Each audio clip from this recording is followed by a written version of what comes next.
The First Book of Samuel, Chapter 1. Now there was a certain man of Ramathaim Zophim, of the hill country of Ephraim, and his name was Elkanah, the son of Jeroham, the son of Elihu, the son of Tohu, the son of Zuph, an Ephraimite. And he had 2 wives. The name of the one was Hannah, and the name of the other Peninnah. And Peninnah had children, but Hannah had no children. This man went up out of his city from year to year to worship and to sacrifice to the Lord of hosts in Shiloh. The 2 sons of Eli, Hophni and Phinehas, priests to the Lord, were there. When the day came that Elkanah sacrificed, he gave to Peninnah his wife, and to all her sons and her daughters portions.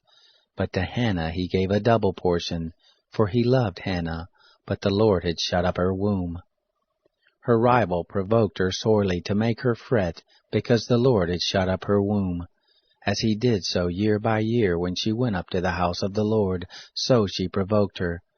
Therefore she wept and did not eat. Elkanah her husband said to her, Hannah, why do you weep? And why don't you eat? And why is your heart grieved? Am I not better to you than 10 sons? So Hannah rose up after they had eaten in Shiloh, and after they had drunk. Now Eli the priest was sitting on his seat by the doorpost of the temple of the Lord. She was in bitterness of soul, and prayed to the Lord, and wept sore.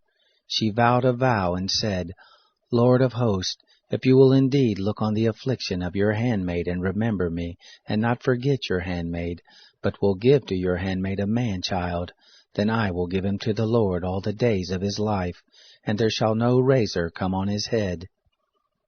It happened, as she continued praying before the Lord, that Eli marked her mouth. Now Hannah, she spoke in her heart, only her lips moved, but her voice was not heard. Therefore Eli thought she had been drunken. Eli said to her, How long will you be drunk? Put away wine from you. Hannah answered, No, my lord, I am a woman of a sorrowful spirit. I have drunk neither wine nor strong drink, but I poured out my soul before the Lord. Don't count your handmaid for a wicked woman, for out of the abundance of my complaint and my provocation have I spoken. Then Eli answered, Go in peace, and the God of Israel grant your petition that you have asked of him. She said, Let your handmaid find favor in your sight. So the woman went her way and ate, and her facial expression wasn't sad any more. They rose up in the morning early and worshipped before the Lord, and returned and came to their house to Ramah, and Elkanah knew Hannah his wife, and the Lord remembered her. It happened, when the time was come about, that Hannah conceived, and bore a son, and she named him Samuel, saying, Because I have asked him of the Lord. The man Elkanah and all his house went up to offer to the Lord the yearly sacrifice and his vow. But Hannah didn't go up, for she said to her husband, I will not go up until the child be weaned, and then I will bring him, that he may appear before the Lord, and there abide forever. Elkanah her husband said to her, Do what seems good to you. Wait until you've weaned him. Only let the Lord establish his word. So the woman waited and nursed her son until she weaned him. When she had weaned him, she took him up with her, and 3 bulls, and 1 ephah of meal, and a bottle of wine, and brought him to the house of the Lord in Shiloh, and the child was young. They killed the bull, and brought the child to Eli. She said, O my lord, as your soul lives, my lord, I am the woman who stood by you here praying to the Lord. For this child I prayed, and the Lord has given me my petition which I ask of him. Therefore also I have granted him to the Lord. As long as he lives, he is granted to the Lord. He worshipped the Lord there. Chapter 2. Hannah prayed and said, My heart exalts in the Lord. My horn is exalted in the Lord. My mouth is enlarged over my enemies, because I rejoice in your salvation. There is none holy as the Lord, for there is none besides you, neither is there any rock like our God. Talk no more so exceedingly proudly. Don't let arrogance come out of your mouth, for the Lord is a God of knowledge. By him actions are weighed. The bows of the mighty men are broken. Those who stumbled are girded with strength. Those who were full have hired themselves out for bread.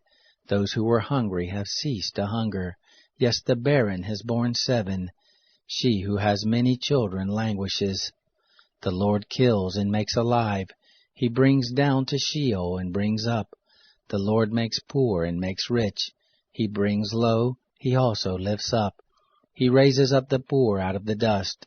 He lifts up the needy from the dunghill, to make them sit with princes. Inherit the throne of glory, for the pillars of the earth are the Lord's. He has set the world on them. He will keep the feet of his holy ones. But the wicked shall be put to silence in darkness, for by strength shall no man prevail. Those who strive with the Lord shall be broken to pieces. Against them will he thunder in the sky. The Lord will judge the ends of the earth. He will give strength to his king, exalt the horn of his anointed. Elkanah went to Ramah to his house. The child did minister to the Lord before Eli the priest. Now the sons of Eli were base men. They didn't know the Lord. The custom of the priest with the people was that when any man offered sacrifice, the priest's servant came, while the flesh was boiling, with a flesh hook of 3 teeth in his hand, and he struck it into the pan or kettle or cauldron or pot. All that the flesh hook brought up, the priest took. So they did in Shiloh to all the Israelites who came there. Yes, before they burned the fat, the priest's servants came, and said to the man who sacrificed, Give flesh to roast for the priest, for he will not have boiled flesh of you, but raw. If the man said to him, They will surely burn the fat first, and then take as much as your soul desires, then he would say, No, but you shall give it to me now, and if not, I will take it by force. The sin of the young men was very great before the Lord, for the men despised the offering of the Lord. But Samuel ministered before the Lord, being a child, girded with a linen ephod. Moreover, his mother made him a little robe, and brought it to him from year to year, when she came up with her husband to offer the yearly sacrifice. Eli blessed Elkanah and his wife, and said, The Lord give you seed of this woman for the petition which was asked of the Lord. They went to their own home. The Lord visited Hannah, and she conceived, and bore 3 sons and 2 daughters. The child Samuel grew before the Lord. Now Eli was very old, and he heard all the things his sons did to all Israel, and how that they lay with the women who served at the door of the tent of meeting. He said to them, Why do you do such things? For I hear of your evil doings from all this people. No, my sons, for it is no good report that I hear. You make the Lord's people to disobey. If a man sin against another, God shall judge him. But if a man sins against the Lord, who shall entreat for him? Notwithstanding, they didn't listen to the voice of their father, because the Lord was minded to kill them. The child Samuel grew on and increased in favor both with the Lord and also with men. There came a man of God to Eli and said to him, Thus says the Lord, Did I reveal myself to the house of your father, when they were in Egypt in bondage in Pharaoh's house? And did I choose him out of all the tribes of Israel to be my priest, to go up to my altar, to burn incense, to wear an ephod before me? And did I give to the house of your father all the offerings of the children of Israel made by fire? Why do you kick at my sacrifice and at my offering, which I have commanded in my habitation, and honor your sons above me, to make yourselves fat with the best of all the offerings of Israel my people? Therefore the Lord, the God of Israel, says, I said indeed that your house and the house of your father should walk before me forever. But now the Lord says, Be it far from me, for those who honor me I will honor, and those who despise me shall be lightly esteemed. Behold, the days come, that I will cut off your arm, and the arm of your father's house, that there shall not be an old man in your house. You shall see the affliction of my habitation, and all the wealth which God shall give Israel, and there shall not be an old man in your house forever.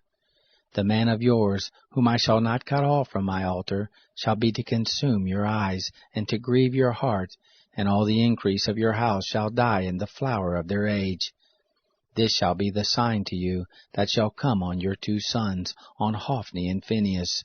In one day they shall both die. I will raise up a faithful priest that shall do according to that which is in my heart and in my mind, and I will build him a sure house, and he shall walk before my anointed forever.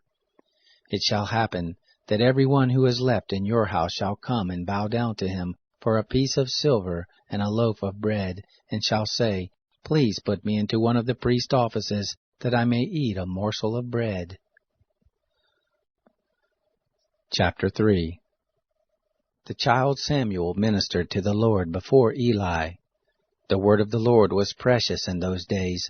There was no frequent vision. It happened at that time, when Eli was laid down in his place. Now his eyes had begun to grow dim so that he could not see, and the lamp of God hadn't yet gone out, and Samuel had laid down to sleep in the temple of the Lord, where the ark of God was, that the Lord called Samuel, and he said, Here I am. He ran to Eli and said, Here am I, for you called me. He said, I didn't call. Lie down again. He went and laid down. The Lord called yet again, Samuel. Samuel arose and went to Eli and said, Here I am, for you called me. He answered, I didn't call, my son. Go lie down again. Now Samuel didn't know the Lord, neither was the word of the Lord yet revealed to him. The Lord called Samuel again the 3rd time. He arose and went to Eli and said, Here am I, for you called me. Eli perceived that the Lord had called the child. Therefore Eli said to Samuel, Go, lie down, and it shall be if he call you, that you shall say, Speak, Lord, for your servant hears. So Samuel went and lay down in his place. The Lord came and stood, and called as at other times, Samuel, Samuel. Then Samuel said, Speak, for your servant hears. The Lord said to Samuel, Behold, I will do a thing in Israel, at which both the ears of everyone who hears it shall tingle. And that day I will perform against Eli all that I have spoken concerning his house, from the beginning even to the end. For I have told him that I will judge his house forever, for the iniquity which he knew, because his sons did bring a curse on themselves, and he didn't restrain them. Therefore I have sworn to the house of Eli, that the iniquity of Eli's house shall not be expiated with sacrifice nor offering forever. Samuel lay until the morning, and opened the doors of the house of the Lord. Samuel feared to show Eli the vision. Then Eli called Samuel and said, Samuel, my son. He said, Here I am. He said, What is the thing that the Lord has spoken to you? Please don't hide it from me.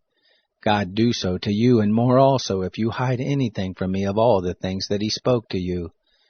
Samuel told him everything, and hid nothing from him. He said, It is the Lord. Let him do what seems good to him. Samuel grew, and the Lord was with him, and did let none of his words fall to the ground. All Israel from Dan even to Beersheba knew that Samuel was established to be a prophet of the Lord. The Lord appeared again in Shiloh, for the Lord revealed himself to Samuel in Shiloh by the word of the Lord. Chapter 4. The word of Samuel came to all Israel. Now Israel went out against the Philistines to battle, and encamped beside Ebenezer, and the Philistines encamped in Aphek. The Philistines put themselves in array against Israel, and when they joined battle, Israel was struck before the Philistines, and they killed of the army in the field about 4,000 men. When the people were come into the camp, the elders of Israel said, Why has the Lord struck us today before the Philistines? Let us get the ark of the covenant of the Lord out of Shiloh to us, that it may come among us, and save us out of the hand of our enemy. So the people sent to Shiloh, and they brought from there the ark of the covenant of the Lord of hosts, who sits above the cherubim.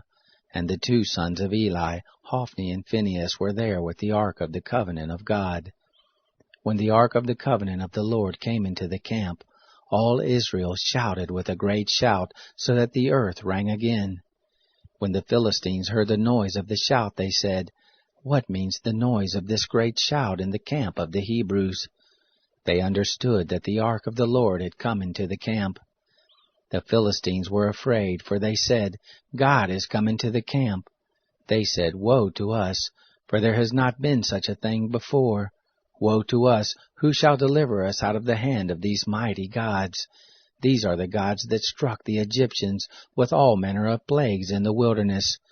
Be strong and behave yourselves like men, O you Philistines, that you not be servants to the Hebrews, as they have been to you. Quit yourselves like men and fight. The Philistines fought, and Israel was struck, and they fled every man to his tent, and there was a very great slaughter, for there fell of Israel 30,000 footmen. The ark of God was taken, and the 2 sons of Eli, Hophni and Phinehas, were slain. There ran a man of Benjamin out of the army, and came to Shiloh the same day, with his clothes torn, and with earth on his head. When he came, behold, Eli was sitting on his seat by the road watching, for his heart trembled for the ark of God. When the man came into the city and told it, all the city cried out. When Eli heard the noise of the crying, he said, What means the noise of this tumult? The man hurried and came and told Eli. Now Eli was 98 years old, and his eyes were set so that he could not see. The man said to Eli, I am he who came out of the army, and I fled today out of the army. He said, How went the matter, my son? He who brought the news answered, Israel is fled before the Philistines, and there has been also a great slaughter among the people, and your 2 sons also, Hophni and Phinehas, are dead, and the ark of God is taken. It happened, when he made mention of the ark of God, that Eli fell from off his seat backward by the side of the gate, and his neck broke, and he died, for he was an old man and heavy. He had judged Israel 40 years. His daughter-in-law, Phinehas' wife, was with child near to be delivered, and when she heard the news that the ark of God was taken, and that her father-in-law and her husband were dead, she bowed herself and brought forth, for her pains came on her. About the time of her death, the women who stood by her said to her, Don't be afraid, for you have brought forth a son. But she didn't answer, neither did she regard it. She named the child Ichabod, saying, The glory is departed from Israel, because the ark of God was taken, and because of her father-in-law and her husband. She said, The glory is departed from Israel, for the ark of God is taken. Chapter 5. Now the Philistines had taken the ark of God, and they brought it from Ebenezer to Ashdod. The Philistines took the ark of God, and brought it into the house of Dagon, and set it by Dagon. When they of Ashdod arose early on the next day, behold, Dagon was fallen on his face to the ground before the ark of the Lord. They took Dagon and set him in his place again. When they arose early on the next day, behold, Dagon was fallen on his face to the ground before the ark of the Lord, and the head of Dagon and both the palms of his hands lay cut off on the threshold. Only the stump of Dagon was left to him. Therefore neither the priest of Dagon, nor any who come into Dagon's house, tread on the threshold of Dagon in Ashdod to this day. But the hand of the Lord was heavy on them of Ashdod, and he destroyed them, and struck them with tumors, even Ashdod and the borders of it. When the men of Ashdod saw that it was so, they said, The ark of the God of Israel shall not abide with us, for his hand is sore on us, and on Dagon our God. They sent therefore and gathered all the lords of the Philistines to them, and said, What shall we do with the ark of the God of Israel? They answered, Let the ark of the God of Israel be carried about to Gath. They carried the ark of the God of Israel there. It happened that after they had carried it there, the hand of the Lord was against the city with a very great confusion, and he struck the men of the city, both small and great, and tumors broke out on them. So they sent the ark of God to Ekron.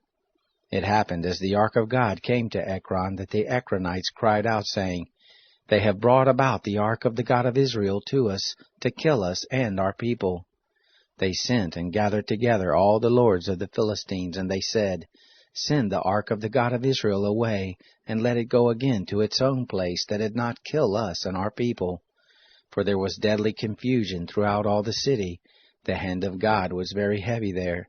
The men who didn't die were struck with the tumors, and the cry of the city went up to heaven. Chapter 6. The ark of the Lord was in the country of the Philistines 7 months. The Philistines called for the priest and the diviner, saying, "What shall we do with the ark of the Lord? Show us with which we shall send it to its place." They said, "If you send away the ark of the God of Israel, don't send it empty, but by all means return him a trespass offering. Then you shall be healed, and it shall be known to you why his hand is not removed from you." Then they said, "What shall be the trespass offering which we shall return to him?" They said, 5 golden tumors, and 5 golden mice, according to the number of the lords of the Philistines. For one plague was on you all, and on your lords. Therefore you shall make images of your tumors, and images of your mice that mar the land, and you shall give glory to the God of Israel. Perhaps he will lighten his hand from off you, and from off your gods, and from off your land. Why then do you harden your hearts as the Egyptians and Pharaoh hardened their hearts? When he had worked wonderfully among them, didn't they let the people go, and they departed? Now therefore take and prepare yourselves a new cart, and 2 milk cattle, on which there has come no yoke, and tie the cattle to the cart, and bring their calves home from them. And take the ark of the Lord, and lay it on the cart, and put the jewels of gold, which you return him for a trespass offering, in a box by the side of it, and send it away that it may go. Behold, if it goes up by the way of its own border to Beth-shemesh, then he has done us this great evil. But if not, then we shall know that it is not his hand that has struck us, it was a chance that happened to us. The men did so, and took 2 milk cattle, and tied them to the cart, and shut up their calves at home. And they put the ark of the Lord on the cart, and the box with the mice of gold and the images of their tumors. The cattle took the straight way by the way to Beth-shemesh. They went along the highway, lowing as they went, and didn't turn aside to the right hand or to the left.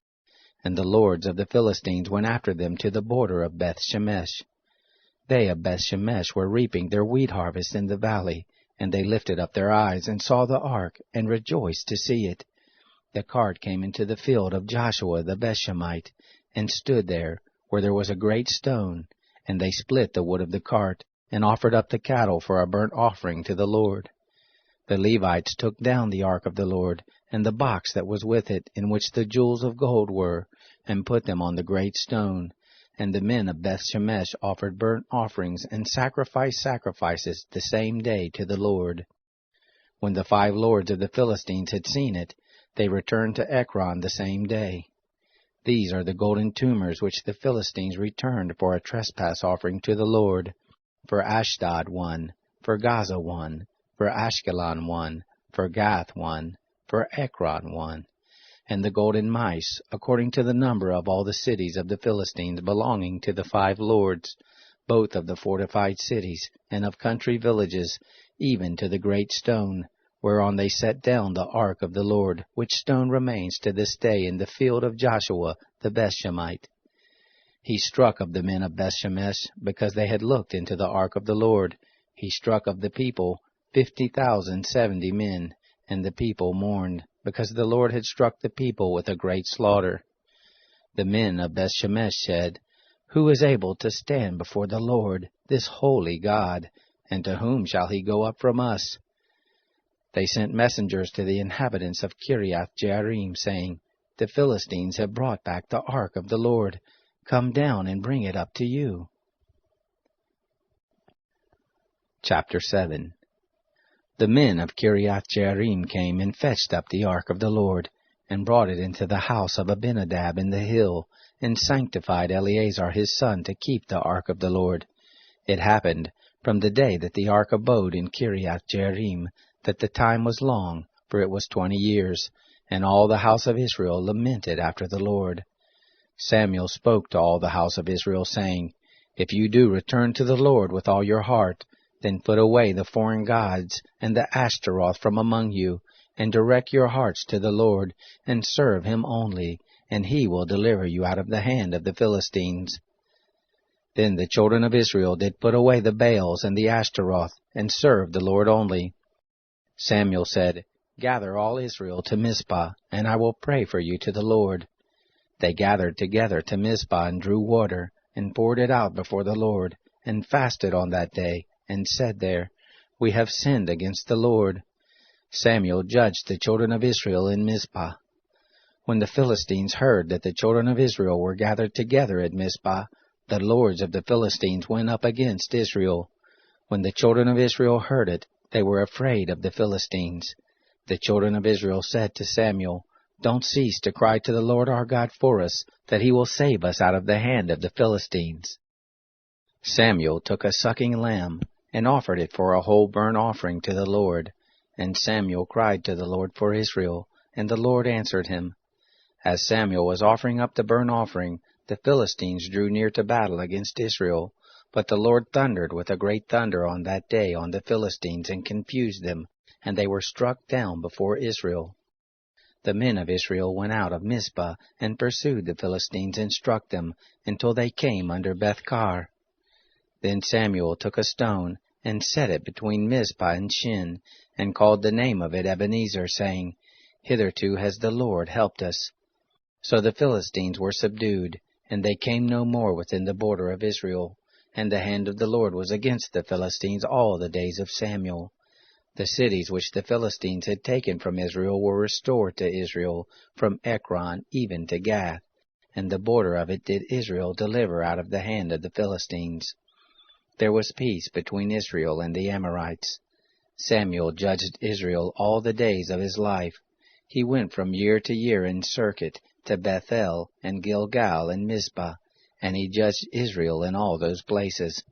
His return was to Ramah, for there was his house, and there he judged Israel, and he built there an altar to the Lord. Chapter 8. It happened when Samuel was old, that he made his sons judges over Israel. Now the name of his firstborn was Joel, and the name of his second Abijah. They were judges in Beersheba. His sons didn't walk in his ways, but turned aside after money, and took bribes, and perverted justice. Then all the elders of Israel gathered themselves together, and came to Samuel to Ramah, and they said to him, Behold, you are old, and your sons don't walk in your ways. Now make us a king to judge us like all the nations. But the thing displeased Samuel when they said, Give us a king to judge us. Samuel prayed to the Lord. The Lord said to Samuel, Listen to the voice of the people in all that they tell you, for they have not rejected you, but they have rejected me, that I should not be king over them. According to all the works which they have done since the day that I brought them out of Egypt, even to this day, and that they have forsaken me, and served other gods, so do they also to you. Now therefore listen to their voice. However, you shall protest solemnly to them, and show them the manner of the king who shall reign over them. Samuel told all the words of the Lord to the people who asked of him a king. He said, This will be the manner of the king who shall reign over you. He will take your sons, and appoint them to him for his chariots, and to be his horsemen, and they shall run before his chariots. And he will appoint them to him for captains of thousands, and captains of 50s. And he will set some to plow his ground, and to reap his harvest, and to make his instruments of war, and the instruments of his chariots. He will take your daughters to be perfumers, and to be cooks, and to be bakers. He will take your fields, and your vineyards, and your olive groves, even the best of them, and give them to his servants. He will take the 10th of your seed, and of your vineyards, and give to his officers and to his servants. He will take your men-servants and your maidservants, and your best young men and your donkeys, and put them to his work. He will take the 10th of your flocks, and you shall be as his servants. You shall cry out in that day because of your king, whom you shall have chosen, and the Lord will not answer you in that day. But the people refused to listen to the voice of Samuel, and they said, No, but we will have a king over us, that we also may be like all the nations, and that our king may judge us, and go out before us, and fight our battles. Samuel heard all the words of the people, and he rehearsed them in the ears of the Lord. The Lord said to Samuel, Listen to their voice, and make them a king. Samuel said to the men of Israel, Go, every man to his city. Chapter 9. Now there was a man of Benjamin, whose name was Kish, the son of Abiel, the son of Zeror, the son of Bechorath, the son of Aphiah, the son of a Benjamite, a mighty man of valor. He had a son whose name was Saul, an impressive young man, and there was not among the children of Israel a better person than he. From his shoulders and upward he was higher than any of the people. The donkeys of Kish, Saul's father, were lost. Kish said to Saul his son, Take now one of the servants with you, and arise, go seek the donkeys. He passed through the hill country of Ephraim, and passed through the land of Shalisha, but they didn't find them. Then they passed through the land of Shalim, and they weren't there. And he passed through the land of the Benjamites, but they didn't find them. When they had come to the land of Zuph, Saul said to his servant who was with him, Come and let us return, lest my father leave off caring for the donkeys and be anxious for us. He said to him, See now, there is in this city a man of God, and he is a man who is held in honor, and all that he says surely comes to pass. Now let us go there. Perhaps he can tell us concerning our journey where we go. Then Saul said to his servant, But if we go, what shall we bring the man? For the bread is spent in our vessels, and there is not a present to bring to the man of God.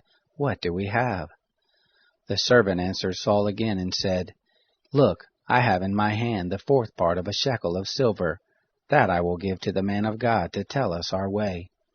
In earlier times in Israel, when a man went to inquire of God, this is what he said, Come and let us go to the seer. For he who is now called a prophet was before called a seer. Then Saul said to his servant, Well said, come, let us go. So they went to the city where the man of God was, and they went up the ascent to the city. They found young maidens going out to draw water, and said to them, Is the seer here? They answered them and said, He is. Look, he is before you. Hurry up now, for he has come today into the city, for the people have a sacrifice today in the high place. As soon as you are come into the city, you shall immediately find him, before he goes up to the high place to eat. For the people will not eat until he comes, because he does bless the sacrifice, and afterwards they eat who are invited. Now therefore go up, for at this time you'll find him. They went up to the city, and as they came within the city, behold, Samuel came out toward them to go up to the high place.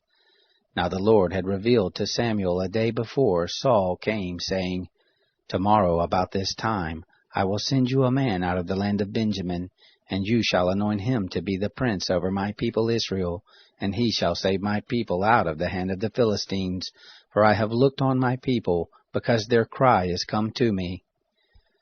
When Samuel saw Saul, the Lord said to him, Look, the man of whom I spoke to you, this same shall have authority over my people. Then Saul drew near to Samuel in the gate and said, Tell me, please, where the seer's house is. Samuel answered Saul and said, I am the seer.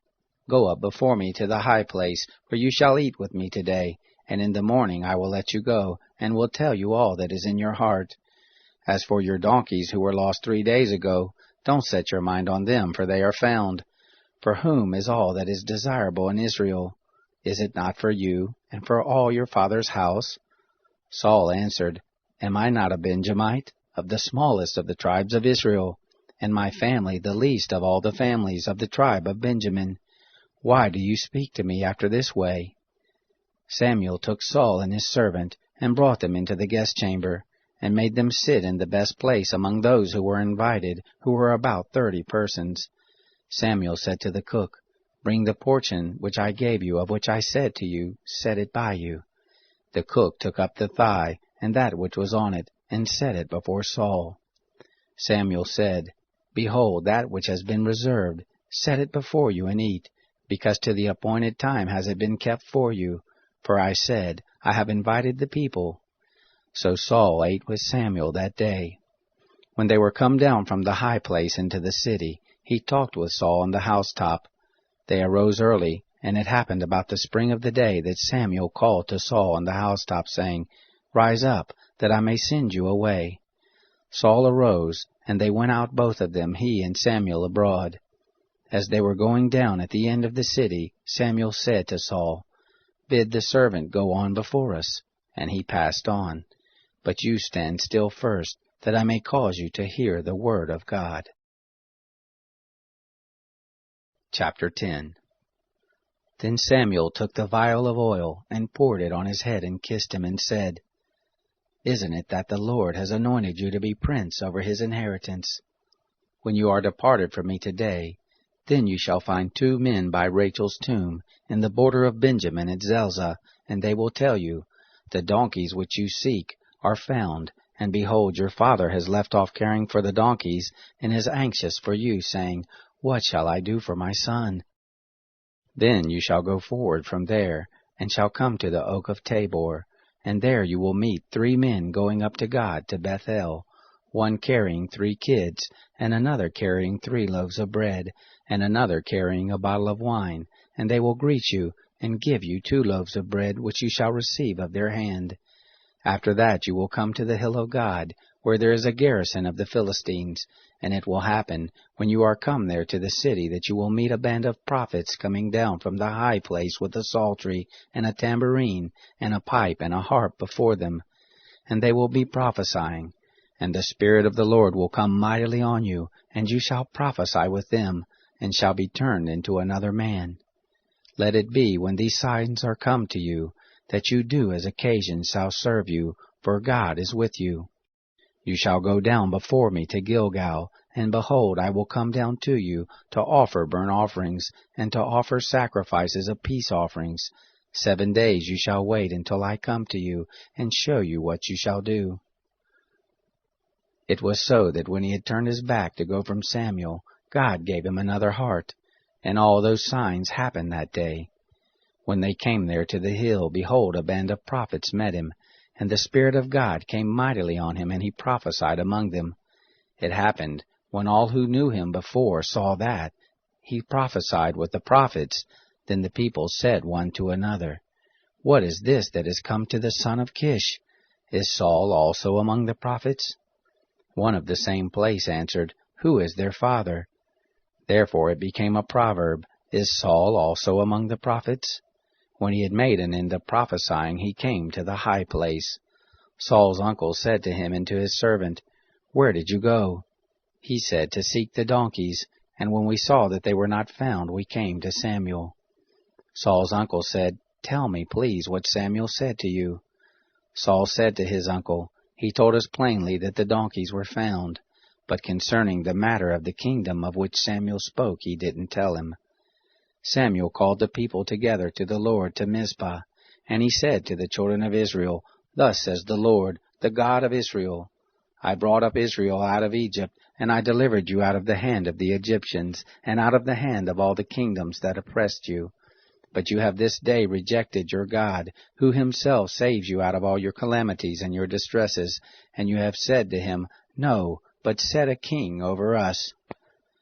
Now therefore present yourselves before the Lord by your tribes and by your thousands.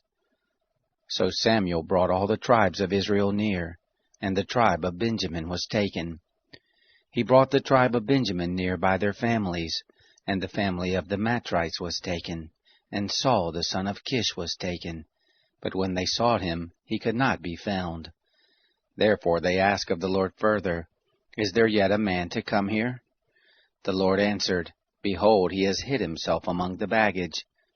They ran and bought him there, and when he stood among the people, he was higher than any of the people from his shoulders upward. And Samuel said to all the people, You see him whom the Lord has chosen, that there is none like him among all the people. All the people shouted and said, Long live the king! Then Samuel told the people the manner of the kingdom, and wrote it in a book, and laid it up before the Lord. Samuel sent all the people away, every man to his house. Saul also went to his house to Gibeah, and there went with him the host, whose hearts God had touched. But certain worthless fellows said, How can this man save us? They despised him and brought him no present, but he held his peace. Chapter 11. Then Nahash the Ammonite came up and encamped against Jabesh Gilead. And all the men of Jabesh said to Nahash, Make a covenant with us, and we will serve you. Nahash the Ammonite said to them, On this condition will I make it with you, that all your right eyes be put out, and I will lay it for a reproach on all Israel. The elders of Jabesh said to him, Give us 7 days' rest, that we may send messengers to all the borders of Israel, and then, if there be none to save us, we will come out to you.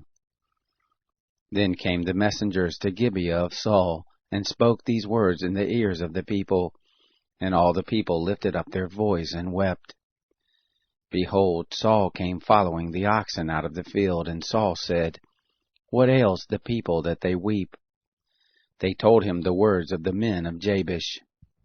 The Spirit of God came mightily on Saul when he heard those words, and his anger was kindled greatly. He took a yoke of oxen, and cut them in pieces, and sent them throughout all the borders of Israel by the hand of messengers, saying, Whoever doesn't come forth after Saul and after Samuel, so shall it be done to his oxen. The dread of the Lord fell on the people, and they came out as one man. He numbered them in Bezek, and the children of Israel were 300,000, and the men of Judah 30,000. They said to the messengers who came, Thus shall you tell the men of Jabesh Gilead, Tomorrow, by the time the sun is hot, you shall have deliverance. The messengers came and told the men of Jabesh, and so they were glad. Therefore the men of Jabesh said, Tomorrow we will come out to you, and you shall do with us all that seems good to you. It was so on the next day, that Saul put the people in 3 companies, and they came into the midst of the camp in the morning watch, and struck the Ammonites until the heat of the day. And it happened that those who remained were scattered, so that no 2 of them were left together. The people said to Samuel, Who is he who said, Shall Saul reign over us? Bring the men, that we may put them to death. Saul said, There shall not a man be put to death this day, for today the Lord has worked deliverance in Israel. Then Samuel said to the people, Come, and let us go to Gilgal and renew the kingdom there. And all the people went to Gilgal, and there they made Saul king before the Lord, in Gilgal, and there they offered sacrifices of peace offerings before the Lord. And there Saul and all the men of Israel rejoiced greatly. Chapter 12. Samuel said to all Israel, Behold, I have listened to your voice and all that you said to me, and have made a king over you. Now, behold, the king walks before you, and I am old and gray-headed, and behold, my sons are with you, and I have walked before you from my youth to this day. Here I am. Witness against me before the Lord and before his anointed. Whose ox have I taken? Or whose donkey have I taken?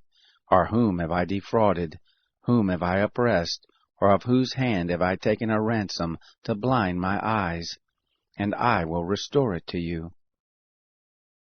They said, You have not defrauded us, nor oppressed us, neither have you taken anything of any man's hand. He said to them, The Lord is witness against you, and his anointed is witness this day, that you have not found anything in my hand. They said, He is witness. Samuel said to the people, It is the Lord who appointed Moses and Aaron, and that brought your fathers up out of the land of Egypt. Now therefore stand still, that I may plead with you before the Lord concerning all the righteous acts of the Lord, which he did to you and to your fathers. When Jacob was come into Egypt, and your fathers cried to the Lord, then the Lord sent Moses and Aaron, who brought forth your fathers out of Egypt, and made them to dwell in this place. But they forgot the Lord their God, and he sold them into the hand of Sisera, captain of the host of Hazor, and into the hand of the Philistines, and into the hand of the king of Moab, and they fought against them. They cried to the Lord and said, We have sinned, because we have forsaken the Lord, and have served the Baals and the Ashtaroth. But now deliver us out of the hand of our enemies, and we will serve you. The Lord sent Jerubbaal, and Badon, and Jephthah, and Samuel, and delivered you out of the hand of your enemies on every side, and you lived in safety. When you saw that Nahash the king of the children of Ammon came against you, you said to me, No, but a king shall reign over us, when the Lord your God was your king. Now therefore see the king whom you have chosen, and whom you have asked for, and behold, the Lord has set a king over you.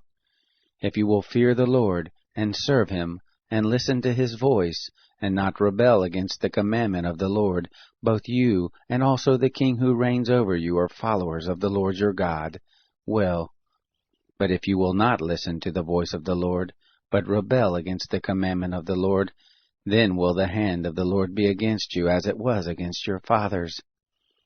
Now therefore stand still, and see this great thing which the Lord will do before your eyes. Isn't it wheat harvest today?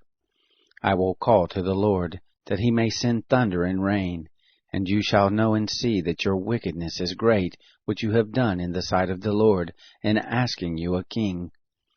So Samuel called to the Lord, and the Lord sent thunder and rain that day, and all the people greatly feared the Lord and Samuel.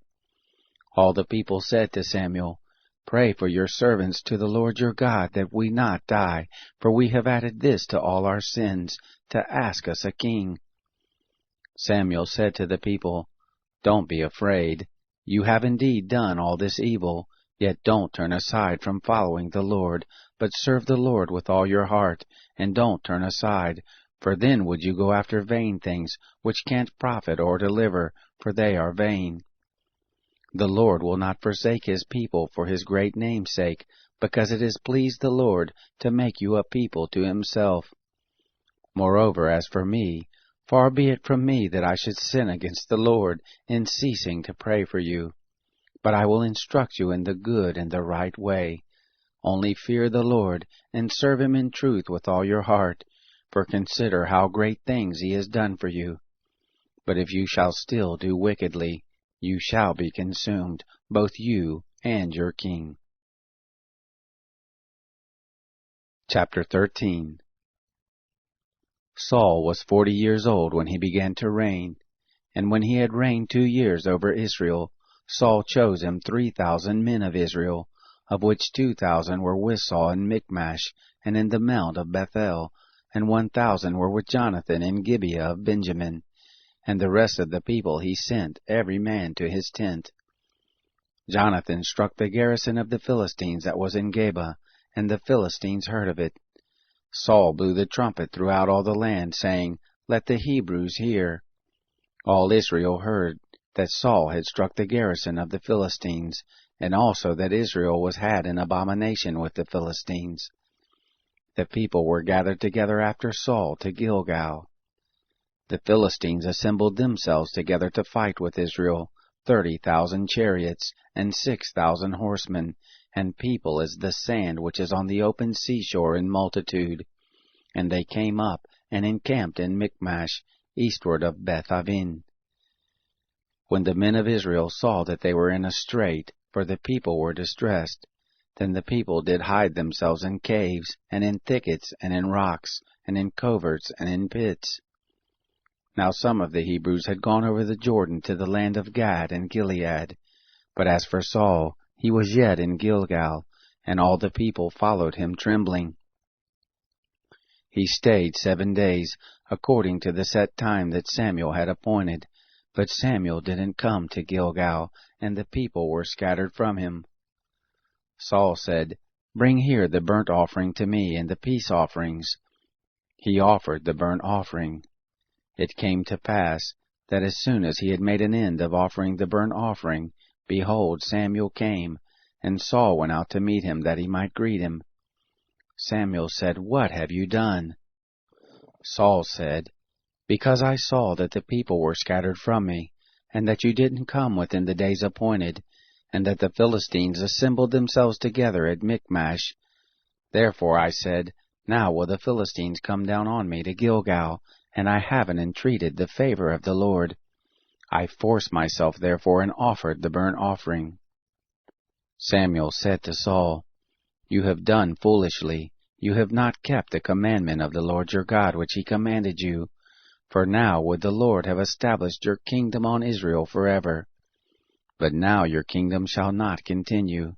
The Lord has sought him a man after his own heart, and the Lord has appointed him to be prince over his people, because you have not kept that which the Lord commanded you. Samuel arose, and got him up from Gilgal to Gibeah of Benjamin. Saul numbered the people who were present with him about 600 men. Saul and Jonathan his son, and the people who were present with them, abode in Geba of Benjamin. But the Philistines encamped in Michmash. The spoilers came out of the camp of the Philistines in 3 companies. One company turned to the way that leads to Ophrah, to the land of Shual. And another company turned the way to Beth-horon. And another company turned the way of the border that looks down on the valley of Zeboim, toward the wilderness.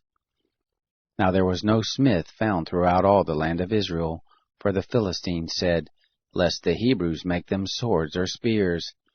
But all the Israelites went down to the Philistines to sharpen every man his plowshare, mattock, axe, and sickle. Yet they had a file for the mattocks, and for the plowshares, and for the forks, and for the axes, and to set the goads. So it came to pass in the day of battle, that there was neither sword nor spear found in the hand of any of the people who were with Saul and Jonathan. But with Saul and Jonathan his son there was found one. The garrison of the Philistines went out of the pass to Michmash. Chapter 14. Now it fell on a day that Jonathan the son of Saul said to the young man who bore his armor, Come, and let us go over to the Philistines' garrison that is on the other side. But he didn't tell his father. Saul abode in the uttermost part of Gibeah, under the pomegranate tree which is in Migron, and the people who were with him were about 600 men. And Ahijah, the son of Ahitub, Ichabod's brother, the son of Phinehas, the son of Eli, the priest of the Lord in Shiloh, wearing an ephod. The people didn't know that Jonathan was gone. Between the passes by which Jonathan sought to go over to the Philistines' garrison, there was a rocky crag on the one side, and a rocky crag on the other side, and the name of the one was Bozez, and the name of the other Seneh. The one crag rose up on the north in front of Michmash, and the other on the south in front of Geba. Jonathan said to the young man who bore his armor, Come, and let us go over to the garrison of these uncircumcised. It may be that the Lord will work for us, for there is no restraint to the Lord to save by many or by few. His armor-bearer said to him, Do all that is in your heart. Turn, behold, I am with you according to your heart. Then Jonathan said, Look, we will pass over to the men, and we will disclose ourselves to them. If they say to us, Wait until we come to you, then we will stand still in our place, and will not go up to them. But if they say, Come up to us, then we will go up, for the Lord has delivered them into our hand, and this shall be the sign to us. Both of them revealed themselves to the garrison of the Philistines, and the Philistines said, Look, the Hebrews come out of their holes where they had hid themselves. The men of the garrison answered Jonathan and his armor-bearer and said, Come up to us, and we will show you a thing. Jonathan said to his armor-bearer, Come up after me, for the Lord has delivered them into the hand of Israel. Jonathan climbed up on his hands and on his feet, and his armor-bearer after him. And they fell before Jonathan, and his armor-bearer killed them after him.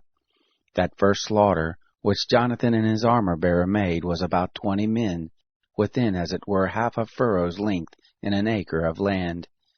There was a trembling in the camp, in the field, and among all the people, the garrison and the spoilers. They also trembled, and the earth quaked, so that there was an exceedingly great trembling.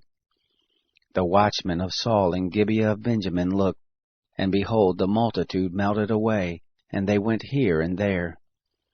Then Saul said to the people who were with him, Look now and see who has gone from us.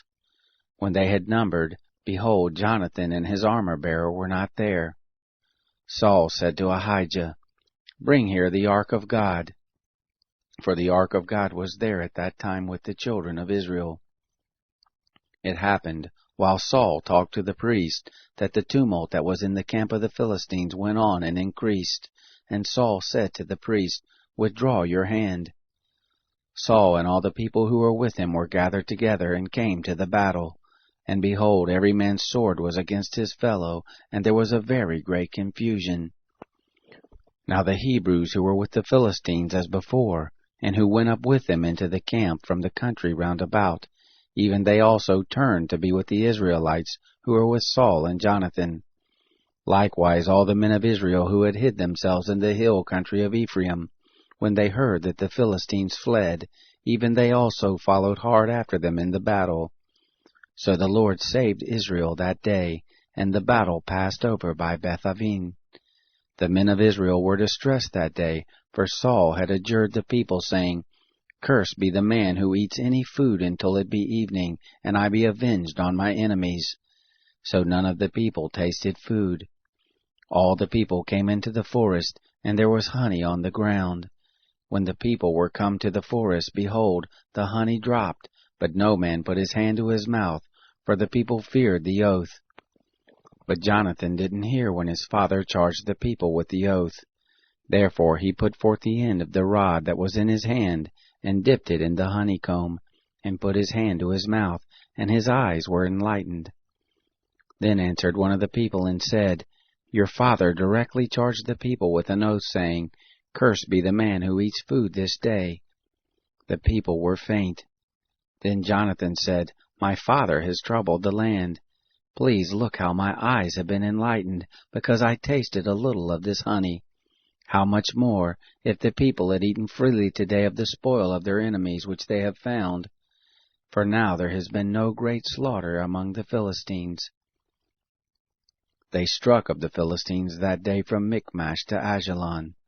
The people were very faint, and the people flew on the spoil, and took sheep and oxen and calves, and killed them on the ground, and the people ate them with the blood. Then they told Saul, saying, "Look, the people sin against the Lord, in that they eat with the blood." He said, "You have dealt treacherously. Roll a great stone to me this day."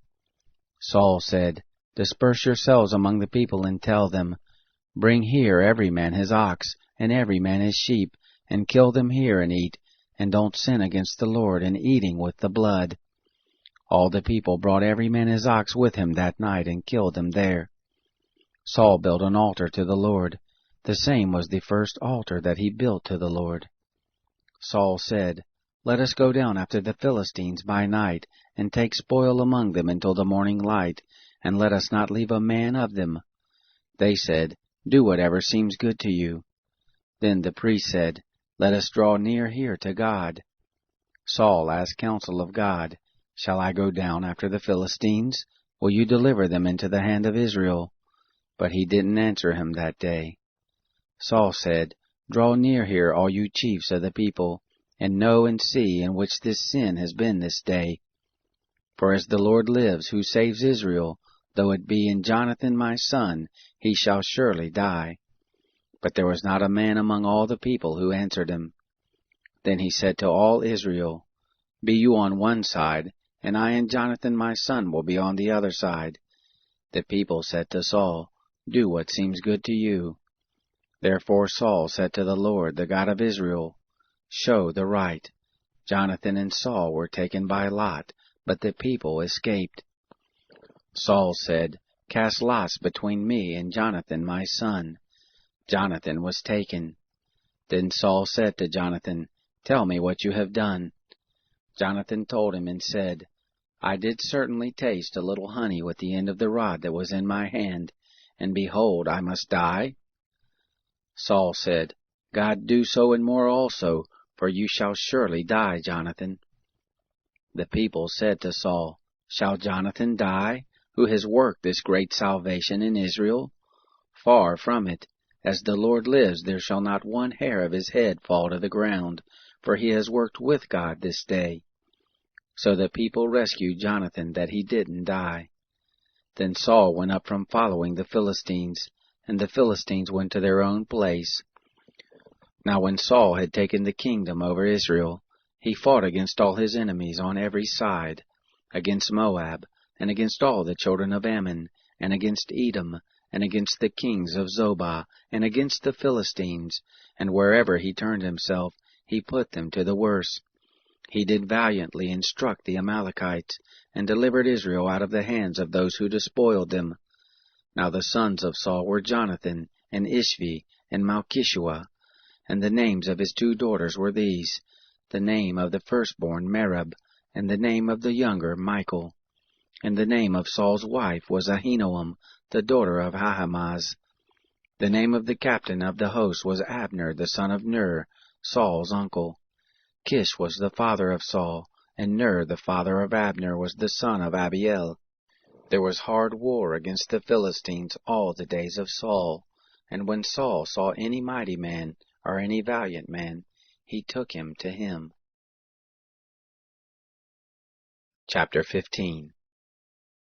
Samuel said to Saul, "The Lord sent me to anoint you to be king over his people, over Israel. Now therefore listen to the voice of the words of the Lord. Thus says the Lord of armies, I have marked that which Amalek did to Israel, how he set himself against him in the way when he came up out of Egypt. Now go and strike Amalek, and utterly destroy all that they have, and don't spare them, but kill both man and woman, infant and suckling, ox and sheep, camel and donkey." Saul summoned the people, and numbered them in Telaim, 200,000 footmen, and 10,000 men of Judah. Saul came to the city of Amalek, and laid wait in the valley. Saul said to the Kenites, "Go, depart, get you down from among the Amalekites, lest I destroy you with them. For you have shown kindness to all the children of Israel when they came up out of Egypt." So the Kenites departed from among the Amalekites.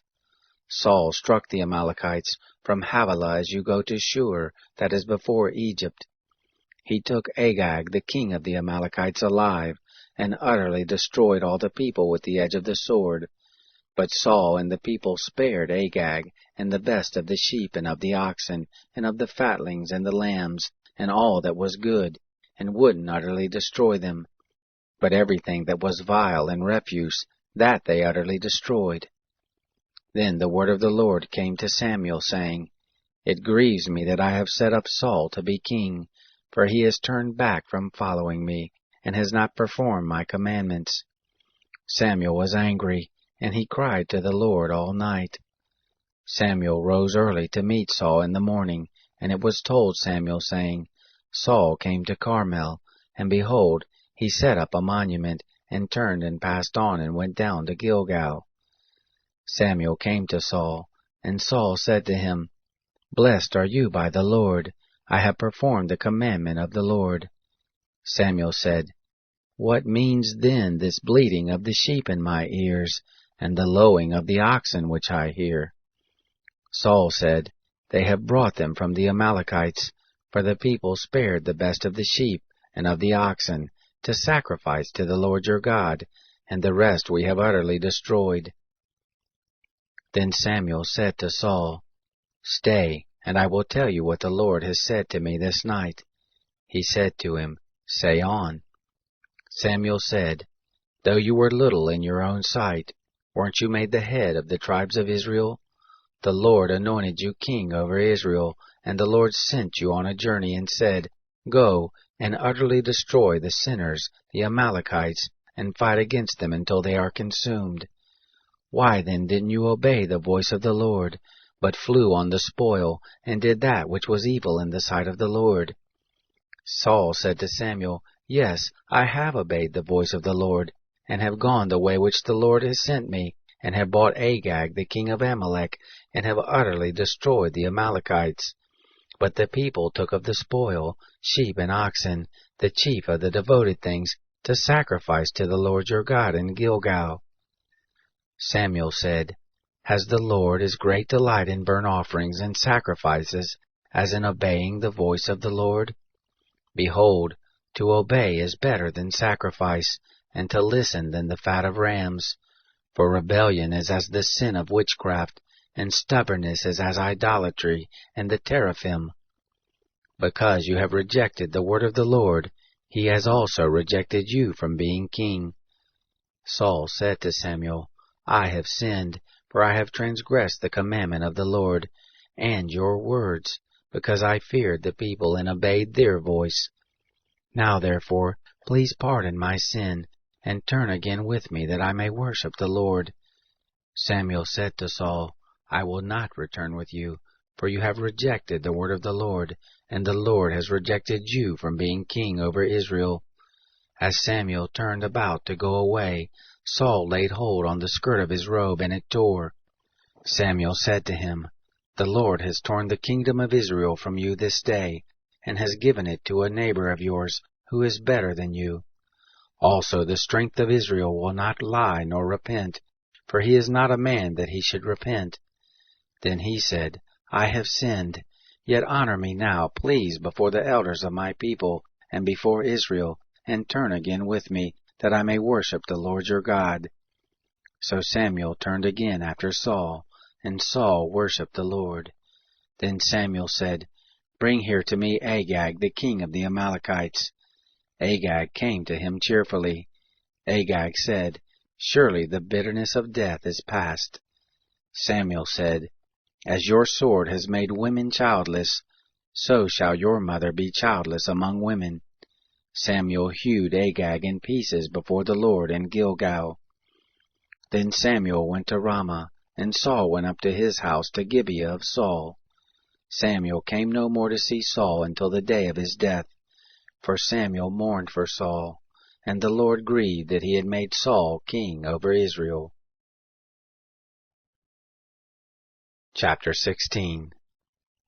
The Lord said to Samuel, How long will you mourn for Saul, seeing I have rejected him from being king over Israel? Fill your horn with oil and go. I will send you to Jesse the Bethlehemite, for I have provided me a king among his sons. Samuel said, How can I go? If Saul hears it, he will kill me. The Lord said, Take a heifer with you and say, I am come to sacrifice to the Lord. Call Jesse to the sacrifice, and I will show you what you shall do, and you shall anoint to me him whom I name to you. Samuel did that which the Lord spoke, and came to Bethlehem. The elders of the city came to meet him trembling, and said, Do you come peaceably? He said, Peaceably I am come to sacrifice to the Lord. Sanctify yourselves and come with me to the sacrifice. He sanctified Jesse and his sons, and called them to the sacrifice.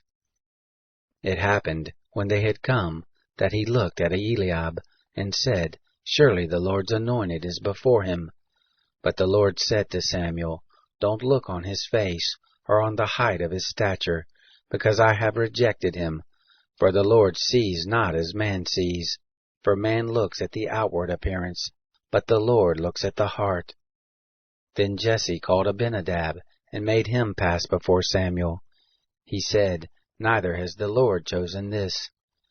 Then Jesse made Shammah to pass by. He said, Neither has the Lord chosen this one. Jesse made 7 of his sons to pass before Samuel. Samuel said to Jesse, The Lord has not chosen these. Samuel said to Jesse, Are these all your children? He said, There remains yet the youngest, and behold, he is keeping the sheep. Samuel said to Jesse, Send and get him, for we will not sit down until he comes here. He sent, and brought him in. Now he was ruddy, and of a beautiful face, and handsome to look on. The Lord said, Arise, anoint him, for this is he. Then Samuel took the horn of oil, and anointed him in the midst of his brothers. And the Spirit of the Lord came mightily on David from that day forward. So Samuel rose up and went to Ramah. Now the Spirit of the Lord departed from Saul, and an evil spirit from the Lord troubled him. Saul's servants said to him, See now, an evil spirit from God troubles you. Let our Lord now command your servants who are before you, to seek out a man who is a skillful player on the harp. And it shall happen, when the evil spirit from God is on you, that he shall play with his hand, and you shall be well. Saul said to his servants, Provide me now a man who can play well, and bring him to me. Then answered one of the young men, and said, Behold, I have seen a son of Jesse the Bethlehemite, who is skillful in playing, and a mighty man of valor, and a man of war, and prudent in speech, and a handsome person, and the Lord is with him. Therefore Saul sent messengers to Jesse, and said, Send me David your son, who is with the sheep. Jesse took a donkey loaded with bread, and a bottle of wine, and a kid, and sent them by David his son to Saul. David came to Saul and stood before him, and he loved him greatly, and he became his armor-bearer. Saul sent to Jesse, saying, Please let David stand before me, for he has found favor in my sight. It happened, when the evil spirit from God was on Saul, that David took the harp and played with his hand. So Saul was refreshed and was well, and the evil spirit departed from him. Chapter 17. Now the Philistines gathered together their armies to battle, and they were gathered together at Soko, which belongs to Judah, and encamped between Soko and Azekah, in Ephes Dammim. Saul and the men of Israel were gathered together, and encamped in the valley of Elah, and set the battle in array against the Philistines. The Philistines stood on the mountain on one side, and Israel stood on the mountain on the other side, and there was a valley between them. There went out a champion out of the camp of the Philistines, named Goliath, of Gath, whose height was 6 cubits and a span. He had a helmet of brass on his head, and he was clad with a coat of mail, and the weight of the coat was 5,000 shekels of brass. He had brass shin armor on his legs, and a javelin of brass between his shoulders.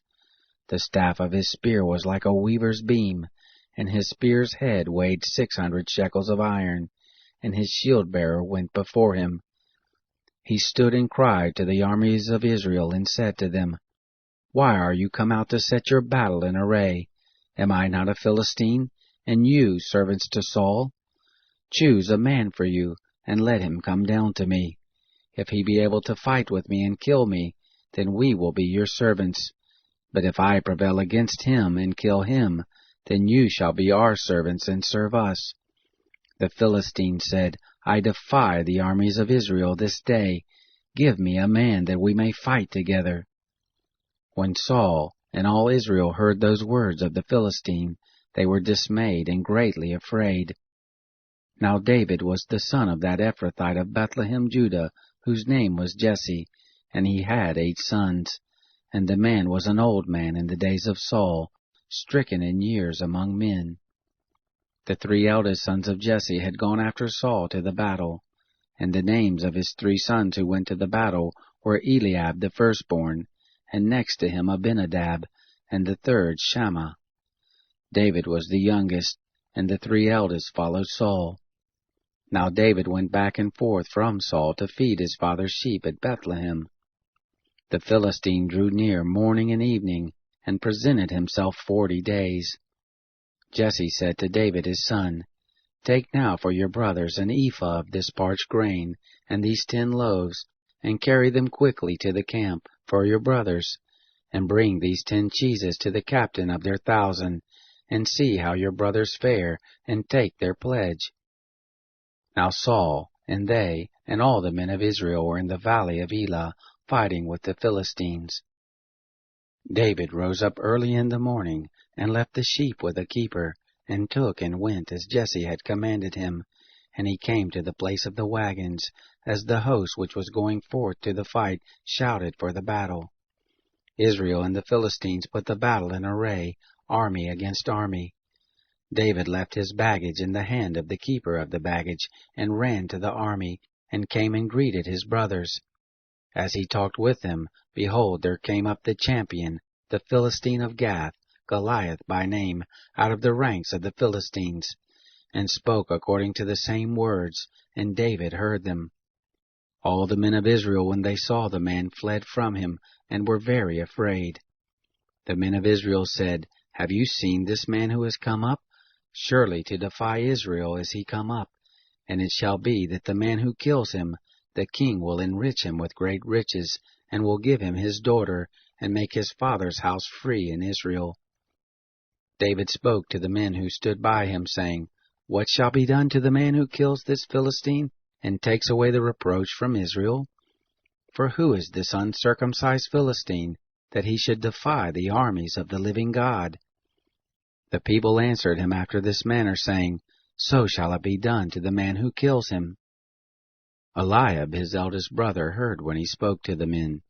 And Eliab's anger was kindled against David, and he said, Why are you come down? And with whom have you left those few sheep in the wilderness? I know your pride and the naughtiness of your heart, for you have come down that you might see the battle. David said, What have I now done? Is there not a cause?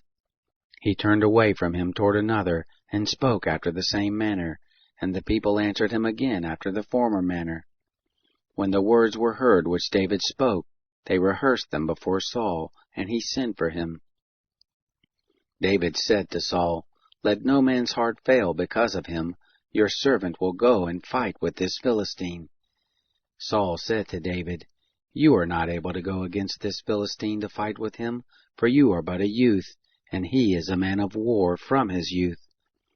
David said to Saul, Your servant was keeping his father's sheep, and when there came a lion or a bear, and took a lamb out of the flock, I went out after him and struck him, and delivered it out of his mouth.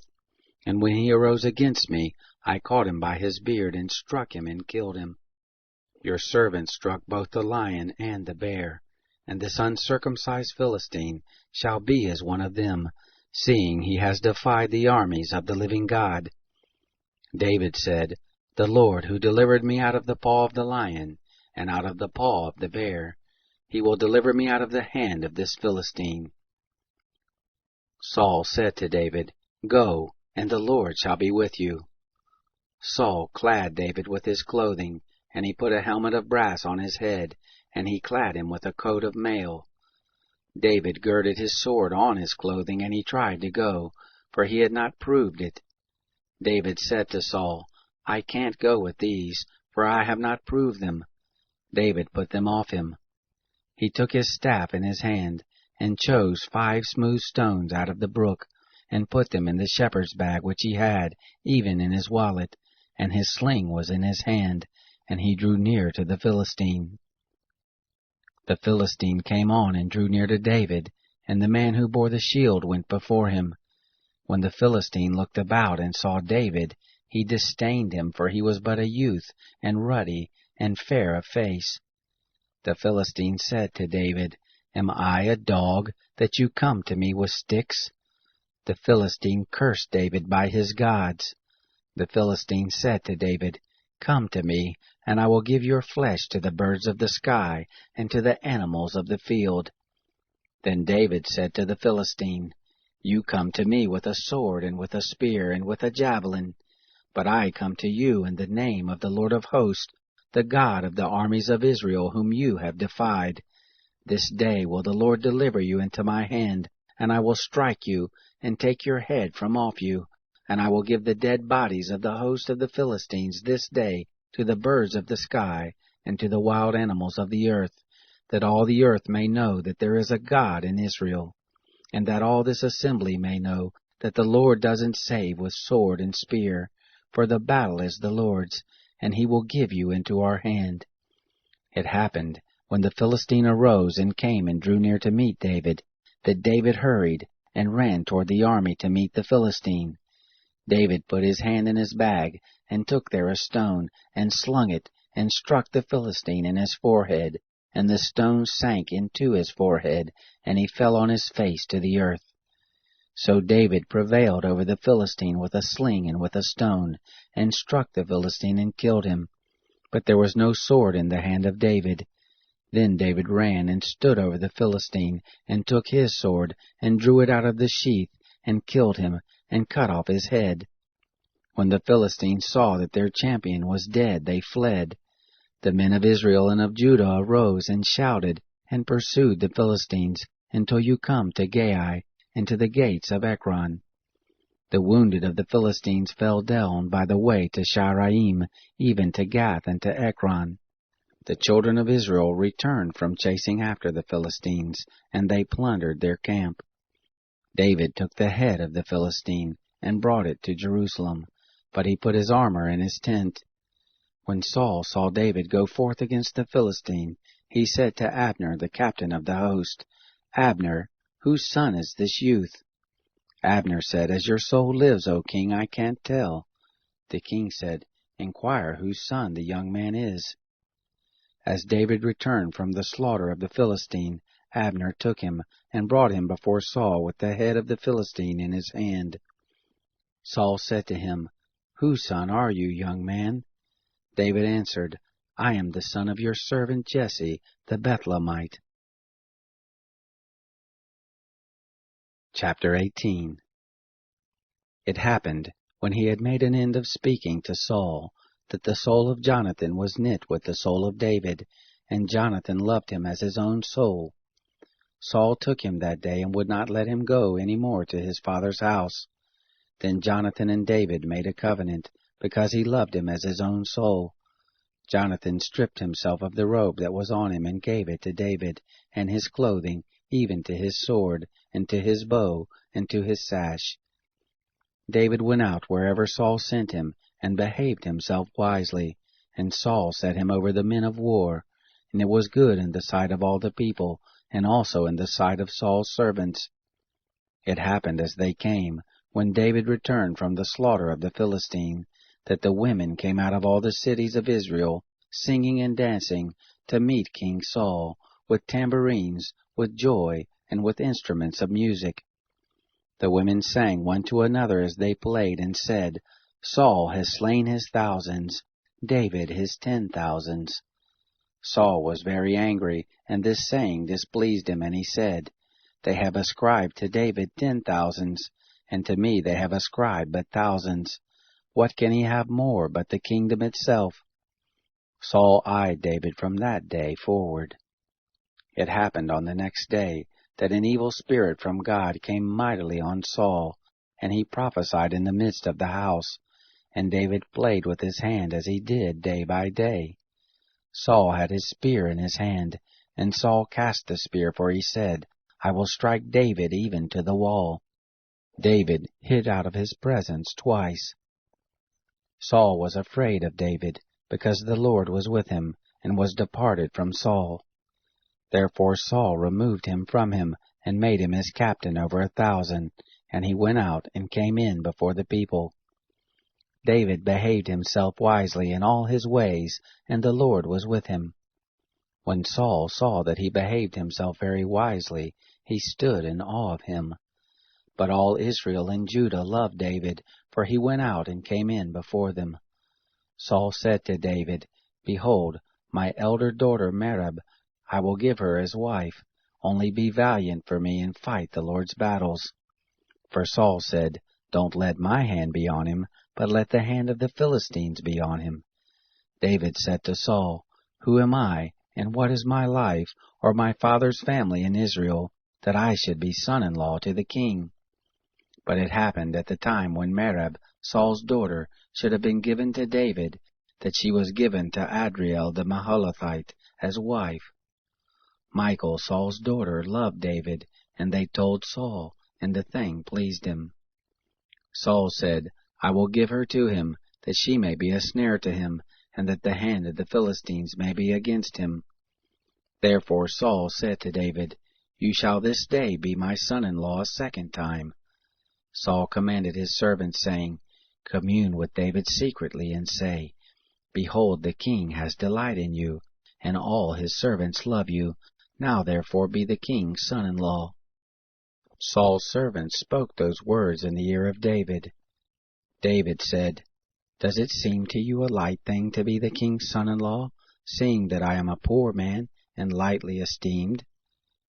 Saul's servants told him what David said. Saul said, This is what you shall tell David. The king desires no dowry, except 100 foreskins of the Philistines, to be avenged on the king's enemies. Now Saul thought to make David fall by the hand of the Philistines. When his servants told David these words, it pleased David well to be the king's son-in-law. The days were not expired, and David arose and went, he and his men, and killed of the Philistines 200 men. And David brought their foreskins, and they gave them in full number to the king, that he might be the king's son-in-law. Saul gave him Michal his daughter as wife. Saul saw and knew that the Lord was with David, and Michal, Saul's daughter, loved him. Saul was more afraid of David, and Saul was David's enemy continually. Then the princes of the Philistines went forth, and it happened, as often as they went forth, that David behaved himself more wisely than all the servants of Saul, so that his name was always talked about. Chapter 19. Saul spoke to Jonathan his son, and to all his servants, that they should kill David. But Jonathan, Saul's son, delighted in David. Jonathan told David, saying, Saul my father seeks to kill you. Now therefore please take care of yourself in the morning, and live in a secret place, and hide yourself. And I will go out and stand beside my father in the field where you are, and I will commune with my father about you, and if I see anything I will tell you. Jonathan spoke good of David to Saul his father, and said to him, Don't let the king sin against his servant, against David, because he has not sinned against you, and because his works have been very good toward you. For he put his life in his hand, and struck the Philistine. And the Lord worked a great victory for all Israel. You saw it, and did rejoice. Why then will you sin against innocent blood, to kill David without a cause? Saul listened to the voice of Jonathan, and Saul swore, As the Lord lives, he shall not be put to death. Jonathan called David, and Jonathan told him all those things. Jonathan brought David to Saul, and he was in his presence as before. There was war again, and David went out and fought with the Philistines, and killed them with a very great slaughter, and they fled before him. An evil spirit from the Lord was on Saul, as he sat in his house with his spear in his hand, and David was playing with his hand. Saul sought to strike David, even to the wall with the spear, but he slipped away out of Saul's presence, and he struck the spear into the wall, and David fled and escaped that night. Saul sent messengers to David's house to watch him, and to kill him in the morning, and Michal, David's wife, told him, saying, If you don't save your life tonight, tomorrow you will be slain. So Michal let David down through the window, and he went and fled and escaped. Michal took the teraphim, and laid it in the bed, and put a pillow of goat's hair at the head of it, and covered it with the clothes. When Saul sent messengers to take David, she said, He is sick. Saul sent the messengers to see David, saying, Bring him up to me in the bed, that I may kill him.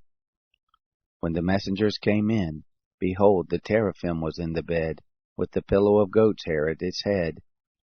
Saul said to Michal, Why have you deceived me, and let my enemy go, so that he has escaped? Michal answered Saul, He said to me, Let me go, why should I kill you? Now David fled and escaped, and came to Samuel to Ramah, and told him all that Saul had done to him. He and Samuel went and lived in Naioth. It was told Saul, saying, Behold, David is at Naioth in Ramah. Saul sent messengers to take David, and when they saw the company of the prophets prophesying, and Samuel standing his head over them, the Spirit of God came on the messengers of Saul, and they also prophesied. When it was told Saul, he sent other messengers, and they also prophesied. Saul sent messengers again the third time, and they also prophesied. Then he went himself to Ramah, and came to the great well that is in Seku, and he asked and said, Where are Samuel and David? One said, Behold, they are at Naioth in Ramah. He went there to Naioth in Ramah, and the Spirit of God came on him also, and he went on, and prophesied until he came to Naioth in Ramah. He also stripped off his clothes, and he also prophesied before Samuel, and lay down naked all that day and all that night. Therefore they say, Is Saul also among the prophets? Chapter 20. David fled from Naioth in Ramah, and came and said before Jonathan, What have I done, and what is my iniquity? What is my sin before your father, that he seeks my life? He said to him, Far from it, you shall not die. Behold, my father does nothing either small or great, but that he tells it to me. And why should my father hide this thing from me? It is not so. David swore moreover and said, Your father knows well that I have found favor in your eyes. And he says, Don't let Jonathan know this, lest he be grieved. But truly, as the Lord lives, and as your soul lives, there is but a step between me and death. Then Jonathan said to David, Whatever your soul desires, I will do it for you. David said to Jonathan, Behold, tomorrow is the new moon, and I should not fail to sit with the king at meat. But let me go, that I may hide myself in the field to the third day at evening. If your father misses me at all, then say, David earnestly asked leave of me that he might run to Bethlehem to his city, for it is a yearly sacrifice there for all the family. If he says, It is well, your servant shall have peace. But if he is angry, then know that evil is determined by him. Therefore deal kindly with your servant, for you have brought your servant into a covenant of the Lord with you. But if there be in me iniquity, kill me yourself, for why should you bring me to your father? Jonathan said, Far be it from you, for if I should at all know that evil were determined by my father to come on you, then wouldn't I tell you that? Then David said to Jonathan, Who will tell me if your father answers you roughly? Jonathan said to David, Come and let us go out into the field. They went out, both of them, into the field. Jonathan said to David, The Lord, the God of Israel, be witness, when I have asked my father about this time tomorrow, or the third day, behold, if there be good toward David, shall I not then send to you and tell it to you? The Lord do so to Jonathan, and more also, should it please my father to do you evil, if I don't disclose it to you, and send you away, that you may go in peace, and the Lord be with you, as he has been with my father.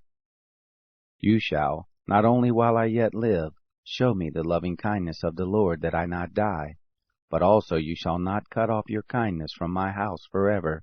No, not when the Lord has cut off the enemies of David, every one from the surface of the earth. So Jonathan made a covenant with the house of David, saying, The Lord will require it at the hand of David's enemies. Jonathan caused David to swear again for the love that he had to him, for he loved him as he loved his own soul. Then Jonathan said to him, Tomorrow is the new moon, and you will be missed, because your seat will be empty. When you have stayed 3 days, you shall go down quickly, and come to the place where you did hide yourself when the business was at hand, and shall remain by the stone Ezel. I will shoot 3 arrows on the side of it, as though I shot at a mark. Behold, I will send the boy, saying, Go, find the arrows. If I tell the boy, Behold, the arrows are on this side of you, take them and come, then there is peace to you and no hurt, as the Lord lives. But if I say this to the boy, Look, the arrows are beyond you, then go your way, for the Lord has sent you away. As touching the matter which you and I have spoken of, behold, the Lord is between you and I forever. So David hid himself in the field, and when the new moon was come, the king sat down to eat food.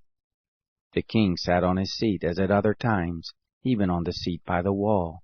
And Jonathan stood up, and Abner sat by Saul's side, but David's place was empty. Nevertheless, Saul didn't say anything that day, for he thought, Something has happened to him. He is not clean. Surely he's not clean. It happened on the next day after the new moon, which was the second day, that David's place was empty.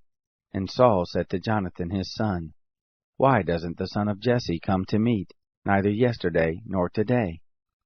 Jonathan answered Saul, David earnestly asked leave of me to go to Bethlehem, and he said, Please let me go, for our family has a sacrifice in the city, and my brother, he has commanded me to be there. And now, if I have found favor in your eyes, let me get away, I pray you, and see my brothers. Therefore he is not come to the king's table. Then Saul's anger was kindled against Jonathan, and he said to him, "You son of a perverse, rebellious woman! Don't I know that you have chosen the son of Jesse to your own shame, and to the shame of your mother's nakedness? For as long as the son of Jesse lives on the earth, you shall not be established, nor your kingdom. Therefore send now and bring him to me, for he shall surely die." Jonathan answered Saul his father, and said to him, "Why should he be put to death? What has he done?" Saul cast his spear at him to strike him. By this Jonathan knew that his father was determined to put David to death. So Jonathan arose from the table in fierce anger, and ate no food the 2nd day of the month, for he was grieved for David, because his father had done him shame. It happened in the morning that Jonathan went out into the field at the time appointed with David, and a little boy with him. He said to his boy, "Run, find now the arrows which I shoot." As the boy ran, he shot an arrow beyond him. When the boy was come to the place of the arrow which Jonathan had shot, Jonathan cried after the boy and said, "Isn't the arrow past you?" Jonathan cried after the boy, "Go fast, hurry, don't delay." Jonathan's boy gathered up the arrows and came to his master, but the boy didn't know anything. Only Jonathan and David knew the matter. Jonathan gave his weapons to the boy and said to him, "Go, carry them to the city." As soon as the boy was gone, David arose out of a place toward the south, and fell on his face to the ground, and bowed himself 3 times, and they kissed one another and wept with one another, until David exceeded. Jonathan said to David, "Go in peace, because we have sworn both of us in the name of the Lord, saying, The Lord shall be between me and you, and between my seed and your seed forever." He arose and departed, and Jonathan went into the city. Chapter 21. Then David came to Nob, to Ahimelech the priest, and Ahimelech came to meet David trembling, and said to him, "Why are you alone, and no man with you?" David said to Ahimelech the priest, "The king has commanded me a business, and has said to me, Let no man know anything of the business about which I send you, and what I have commanded you. And I have appointed the young men to such and such a place. Now therefore, what is under your hand? Give me 5 loaves of bread in my hand, or whatever there is present." The priest answered David and said, "There is no common bread under my hand, but there is holy bread, if only the young men have kept themselves from women." David answered the priest and said to him, "Of a truth women have been kept from us about these 3 days. When I came out, the vessels of the young men were holy, though it was but a common journey.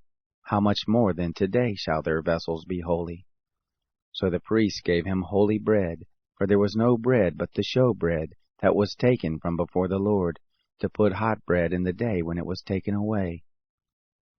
Now a certain man of the servants of Saul was there that day, detained before the Lord, and his name was Doeg the Edomite, the best of the herdsmen who belonged to Saul. David said to Ahimelech, "Isn't there here under your hand spear or sword? For I have neither brought my sword nor my weapons with me, because the king's business required haste." The priest said, "The sword of Goliath the Philistine, whom you killed in the valley of Elah, behold, it is here wrapped in a cloth behind the ephod. If you will take that, take it, for there is no other except that here." David said, "There is none like that. Give it to me." David arose and fled that day for fear of Saul, and went to Achish the king of Gath. The servants of Achish said to him, "Isn't this David the king of the land? Didn't they sing one to another about him in dances, saying, Saul has slain his thousands, David his 10,000s? David laid up these words in his heart, and was very afraid of Achish the king of Gath. He changed his behavior before them, and feigned himself mad in their hands, and scrabbled on the doors of the gate, and let his spittle fall down on his beard. Then Achish said to his servants, "Look, you see this man is mad. Why then have you brought him to me? Do I lack madmen that you have brought this fellow to play the madman in my presence? Shall this fellow come into my house?" Chapter 22. David therefore departed from there, and escaped to the cave of Adullam. And when his brothers and all his father's house heard it, they went down there to him. everyone who was in distress, and everyone who was in debt, and everyone who was discontented, gathered themselves to him, and he became captain over them. And there were with him about 400 men. David went there to Mizpah of Moab, and he said to the king of Moab, Please let my father and my mother come forth and be with you, until I know what God will do for me. He brought them before the king of Moab, and they lived with him all the while that David was in the stronghold. The prophet Gad said to David, Don't stay in the stronghold, depart, and go into the land of Judah. Then David departed and came into the forest of Hereth. Saul heard that David was discovered, and the men who were with him. Now Saul was sitting in Gibeah under the tamarisk tree in Ramah with a spear in his hand, and all his servants were standing about him. Saul said to his servants who stood about him, Hear now, you Benjamites. Will the son of Jesse give every one of you fields and vineyards? Will he make you all captains of thousands and captains of hundreds, that all of you have conspired against me? And there is none who discloses to me when my son makes a league with the son of Jesse. And there is none of you who is sorry for me, or discloses to me that my son has stirred up my servant against me to lie in wait, as at this day. Then answered Doeg the Edomite, who stood by the servants of Saul, and said, I saw the son of Jesse coming to Nob, to Ahimelech the son of Ahitub. He inquired of the Lord for him, and gave him food, and gave him the sword of Goliath the Philistine. Then the king sent to call Ahimelech the priest, the son of Ahitub, and all his father's house, the priests who were in Nob, and they all came to the king.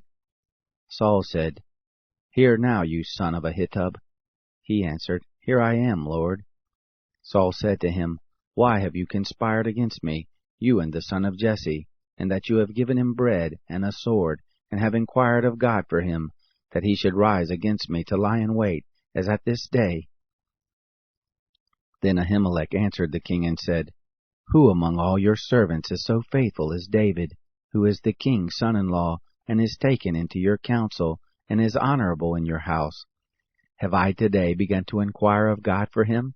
Be it far from me. Don't let the king impute anything to his servant, nor to all the house of my father, for your servant knows nothing of all this, less or more. The king said, You shall surely die, Ahimelech, you and all your father's house. The king said to the guard who stood about him, Turn and kill the priest of the Lord, because their hand also is with David, and because they knew that he fled and didn't disclose it to me. But the servants of the king wouldn't put forth their hand to fall on the priest of the Lord. The king said to Doeg, You turn and fall on the priest. Doeg the Edomite turned, and he fell on the priest, and he killed on that day 85 persons who wore a linen ephod. Nob, the city of the priests, he struck with the edge of the sword, both men and women, children and nursing babies, and oxen and donkeys and sheep with the edge of the sword. One of the sons of Ahimelech, the son of Ahitub, named Abiathar, escaped, and fled after David. Abiathar told David that Saul had slain the Lord's priest. David said to Abiathar, I knew on that day, when Doeg the Edomite was there, that he would surely tell Saul, I have caused the death of all the persons of your father's house. Abide with me, don't be afraid, for he who seeks my life seeks your life. With me you shall be in safety. Chapter 23. They told David, saying, Behold, the Philistines are fighting against Keilah, and are robbing the threshing floors. Therefore David inquired of the Lord, saying, Shall I go and strike these Philistines? The Lord said to David, Go and strike the Philistines, and save Keilah. David's men said to him, Behold, we are afraid here in Judah. How much more if we go to Keilah against the armies of the Philistines? Then David inquired of the Lord yet again. The Lord answered him and said, Arise, go down to Keilah, for I will deliver the Philistines into your hand. David and his men went to Keilah, and fought with the Philistines, and brought away their cattle, and killed them with a great slaughter. So David saved the inhabitants of Keilah. It happened, when Abiathar, the son of Ahimelech, fled to David to Keilah, that he came down with an ephod in his hand. It was told Saul that David was come to Keilah. Saul said, God has delivered him into my hand, for he is shut in by entering into a town that has gates and bars. Saul summoned all the people to war, to go down to Keilah, to besiege David and his men. David knew that Saul was devising mischief against him, and he said to Abiathar the priest, Bring here the ephod. Then David said, O Lord, the God of Israel, your servant has surely heard that Saul seeks to come to Keilah to destroy this city for my sake. Will the men of Keilah deliver me up into his hand? Will Saul come down as your servant has heard? O Lord, the God of Israel, I beg you, tell your servant. The Lord said, He will come down. Then David said, Will the men of Keilah deliver up me and my men into the hand of Saul? The Lord said, They will deliver you up. Then David and his men, who were about 600, arose and departed out of Keilah, and went wherever they could go. It was told Saul that David was escaped from Keilah, and he gave up going there. David abode in the wilderness in the strongholds, and remained in the hill country in the wilderness of Ziph. Saul sought him every day, but God didn't deliver him into his hand. David saw that Saul had come out to seek his life, and David was in the wilderness of Ziph in the wood. Jonathan, Saul's son, arose and went to David into the wood, and strengthened his hand in God. He said to him, Don't be afraid, for the hand of Saul my father shall not find you, and you shall be king over Israel, and I shall be next to you, and that also my father Saul knows. The two made a covenant before the Lord, and David abode in the wood, and Jonathan went to his house. Then came up the Ziphites to Saul to Gibeah, saying, Doesn't David hide himself with us in the strongholds in the woods, in the hill of Hachilah, which is on the south of the desert? Now therefore, O king, come down, according to all the desire of your soul to come down, and our part shall be to deliver him up to the king's hand. Saul said, Blessed be you of the Lord, for you have had compassion on me. Please go, make yet more sure, and know and see his place where his haunt is, and who has seen him there, for it is told me that he deals very subtly.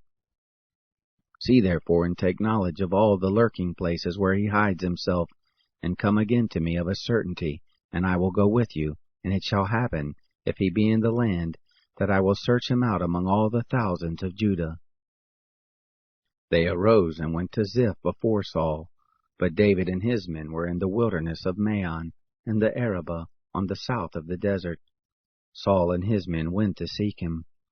They told David when he came down to the rock, and abode in the wilderness of Maon. When Saul heard that, he pursued after David in the wilderness of Maon.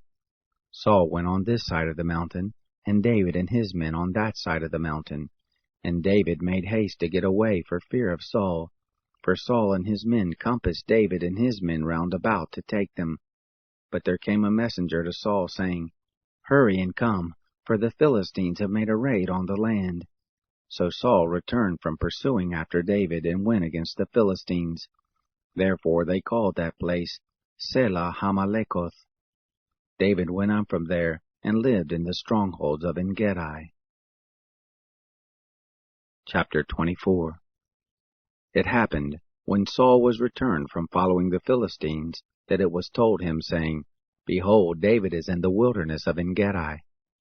Then Saul took 3,000 chosen men out of all Israel, and went to seek David and his men on the rocks of the wild goats.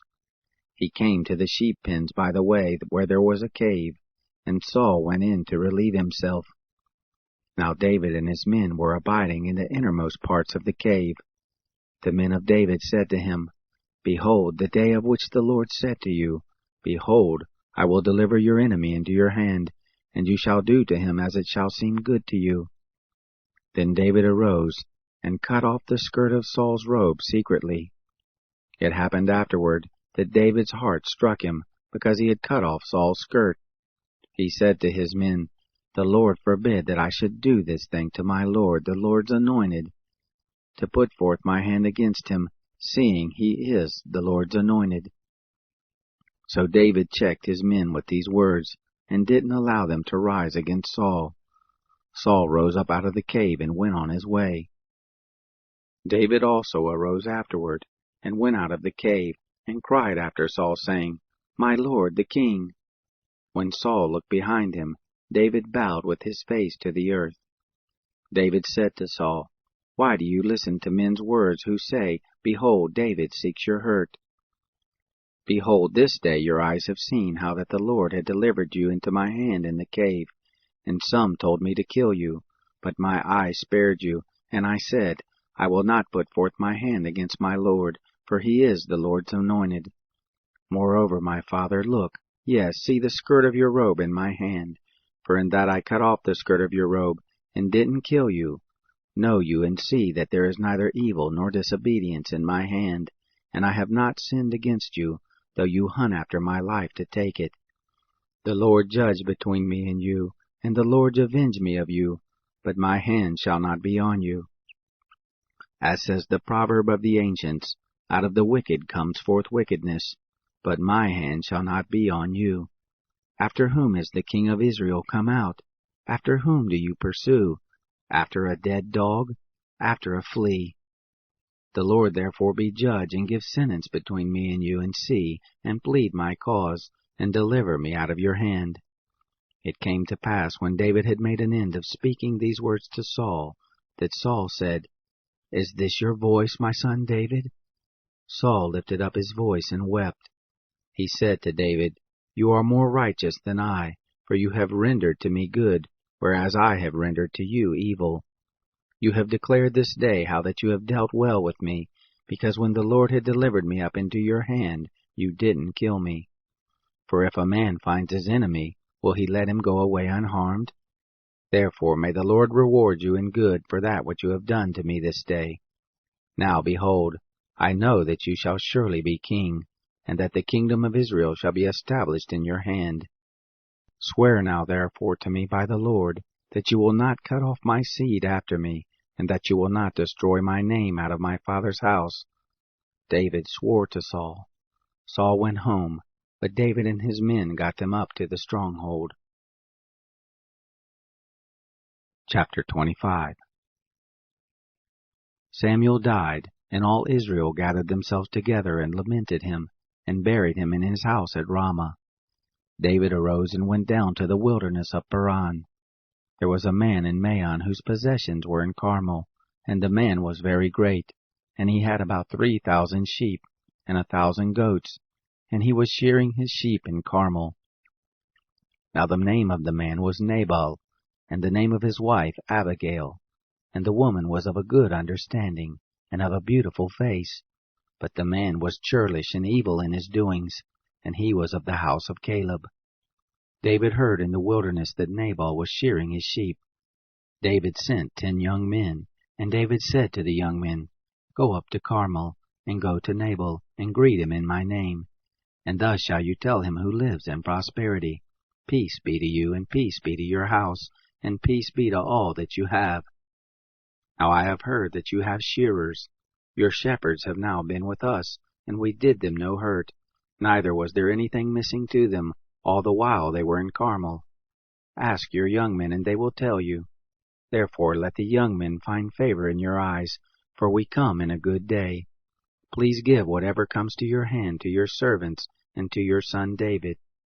When David's young men came, they spoke to Nabal according to all those words in the name of David. Nabal answered David's servants and said, Who is David, and who is the son of Jesse? There are many servants nowadays who break away from their masters. Shall I then take my bread and my water and my meat that I have killed for my shearers, and give it to men who I don't know where they come from?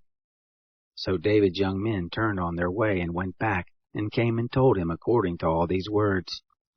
David said to his men, Put on your sword. They girded every man his sword, and David also grabbed his sword, and there went up after David about 400 men, and 200 stayed with the baggage. But one of the young men told Abigail, Nabal's wife, saying, Behold, David sent messengers out of the wilderness to greet our master, and he railed at them. But the men were very good to us, and we were not hurt, neither missed we anything as long as we were with them, when we were in the fields. They were a wall to us both by night and by day, all the while we were with them keeping the sheep. Now therefore know and consider what you will do, for evil is determined against our master, and against all his house, for he is such a worthless fellow that one can't speak to him.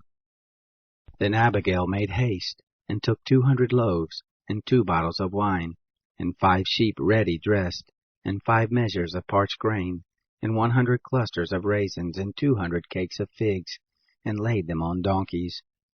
She said to her young men, Go on before me. Behold, I come after you. But she didn't tell her husband Nabal. It was so, as she rode on her donkey and came down by the covert of the mountain, that behold, David and his men came down toward her, and she met them. Now David had said, Surely in vain have I kept all that this fellow has in the wilderness, so that nothing was missed of all that pertained to him, and he has returned me evil for good.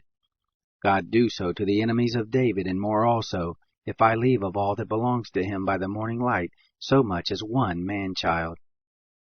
When Abigail saw David, she hurried and alighted from her donkey, and fell before David on her face, and bowed herself to the ground. She fell at his feet and said, On me, my lord, on me be the iniquity, and please let your handmaid speak in your ears. Hear the words of your handmaid. Please don't let my lord regard this worthless fellow, even Nabal, for as his name is, so is he. Nabal is his name, and folly is with him. But I, your handmaid, didn't see the young men of my lord, whom you did send. Now therefore, my lord, as the Lord lives, and as your soul lives, seeing the Lord has withheld you from blood guiltiness, and from avenging yourself with your own hand, now therefore let your enemies, and those who seek evil to my lord, be as Nabal. Now this present which your servant has brought to my lord, let it be given to the young men who follow my lord. Please forgive the trespass of your handmaid, for the Lord will certainly make my lord a sure house, because my lord fights the battles of the Lord, and evil shall not be found in you all your days. Though men be risen up to pursue you, and to seek your soul, yet the soul of my lord shall be bound in the bundle of life with the Lord your God, and the souls of your enemies, them he shall sling out, as from the hollow of a sling. It shall come to pass, when the Lord shall have done to my lord according to all the good that he has spoken concerning you, and shall have appointed you prince over Israel, that this shall be no grief to you, nor offense of heart to my lord, either that you have shed blood without cause, or that my lord has avenged himself. When the Lord shall have dealt well with my lord, then remember your handmaid.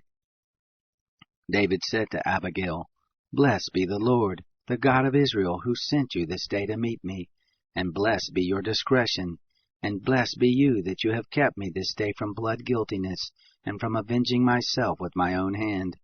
For in very deed, as the Lord, the God of Israel, lives, who has withheld me from hurting you, except you had hurried and come to meet me, surely there wouldn't have been left to Nabal by the morning light so much as one man-child. So David received of her that which he had brought him, and he said to her, Go up in peace to your house.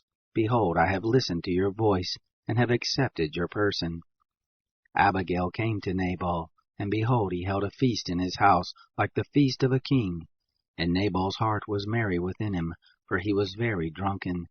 Therefore she told him nothing, less or more, until the morning light.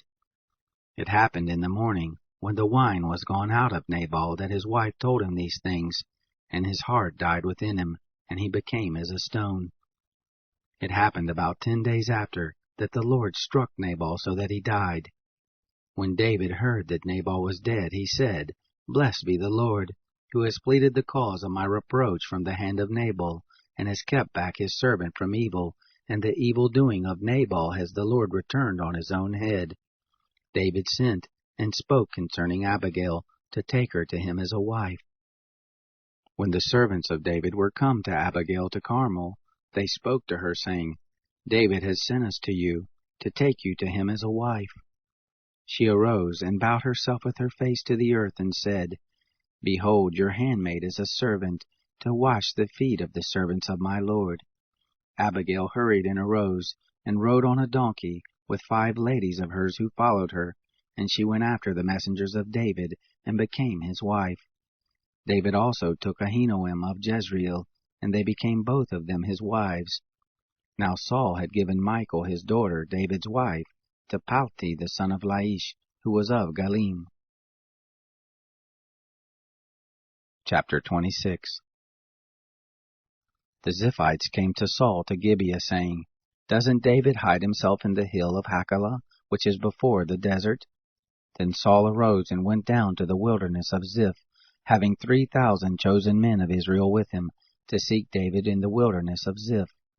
Saul encamped in the hill of Hachilah, which is before the desert by the way. But David abode in the wilderness, and he saw that Saul came after him into the wilderness. David therefore sent out spies, and understood that Saul was come of a certainty. David arose and came to the place where Saul had encamped. And David saw the place where Saul lay, and Abner the son of Ner, the captain of his host. And Saul lay within the place of the wagons, and the people were encamped round about him. Then answered David and said to Ahimelech the Hittite, and to Abishai the son of Zeruiah, brother of Joab, saying, "Who will go down with me to Saul to the camp?" Abishai said, "I will go down with you." So David and Abishai came to the people by night, and behold, Saul lay sleeping within the places of the wagons, with his spear stuck in the ground at his head, and Abner and the people lay round about him. Then Abishai said to David, "God has delivered up your enemy into your hand this day. Now therefore please let me strike him with the spear to the earth at one stroke, and I will not strike him the second time." David said to Abishai, "Don't destroy him, for who can put forth his hand against the Lord's anointed and be guiltless?" David said, "As the Lord lives, the Lord will strike him, or his day shall come to die, or he shall go down into battle and perish. The Lord forbid that I should put forth my hand against the Lord's anointed. But now please take the spear that is at his head, and the jar of water, and let us go." So David took the spear and the jar of water from Saul's head, and they got away, and no man saw it, nor knew it, neither did any awake, for they were all asleep, because a deep sleep from the Lord was fallen on them. Then David went over to the other side, and stood on the top of the mountain afar off, a great space being between them. And David cried to the people, and to Abner the son of Ner, saying, "Don't you answer, Abner." Then Abner answered, "Who are you who cries to the king?" David said to Abner, "Aren't you a valiant man? And who is like you in Israel? Why then have you not kept watch over your lord the king? For there came one of the people in to destroy the king your lord. This thing isn't good that you have done. As the Lord lives, you are worthy to die, because you have not kept watch over the king, the Lord's anointed. Now see where the king's spear is, and the jar of water that was at his head." Saul knew David's voice, and said, "Is this your voice, my son David?" David said, "It is my voice, my lord, O king." He said, "Why does my lord pursue after his servant? For what have I done, or what evil is in my hand? Now therefore please let my lord the king hear the words of his servant. If it be the Lord has stirred you up against me, let him accept an offering. But if it be the children of men, cursed be they before the Lord, for they have driven me out this day, that I shouldn't cling to the Lord's inheritance, saying, Go serve other gods. Now therefore don't let my blood fall to the earth away from the presence of the Lord, for the king of Israel has come out to seek a flea, as when one does hunt a partridge in the mountains." Then Saul said, "I have sinned. Return, my son David, for I will no more do you harm, because my life was precious in your eyes this day. Behold, I have played the fool, and have erred exceedingly." David answered, "Behold the spear, O king. Let then one of the young men come over and get it. The Lord will render to every man his righteousness and his faithfulness, because the Lord delivered you into my hand today, and I wouldn't put forth my hand against the Lord's anointed. Behold, as your life was much set by this day in my eyes, so let my life be much set by in the eyes of the Lord, and let him deliver me out of all oppression." Then Saul said to David, "Blessed be you, my son David. You shall both do mightily, and shall surely prevail." So David went his way, and Saul returned to his place. Chapter 27. David said in his heart, "I shall now perish one day by the hand of Saul. There is nothing better for me than that I should escape into the land of the Philistines, and Saul will despair of me, to seek me any more in all the borders of Israel, so I shall escape out of his hand. David arose and passed over, he and the 600 men who were with him, to Achish the son of Maoch, king of Gath. David lived with Achish at Gath, he and his men, every man with his household, even David with his 2 wives, Ahinoam the Jezreelitess, and Abigail the Carmelitess, Nabal's wife. It was told Saul that David was fled to Gath, and he sought no more again for him. David said to Achish, If I have now found favor in your eyes, let them give me a place in one of the cities of the country, that I may dwell there, for why should your servant dwell in the royal city with you? Then Achish gave him Ziklag that day. Why, Ziklag pertains to the kings of Judah to this day. The number of the days that David lived in the country of the Philistines was a full year and 4 months. David and his men went up and made a raid on the Geshurites and the Girzites and the Amalekites, for those nations were the inhabitants of the land who were of old, as you go to Shur, even to the land of Egypt.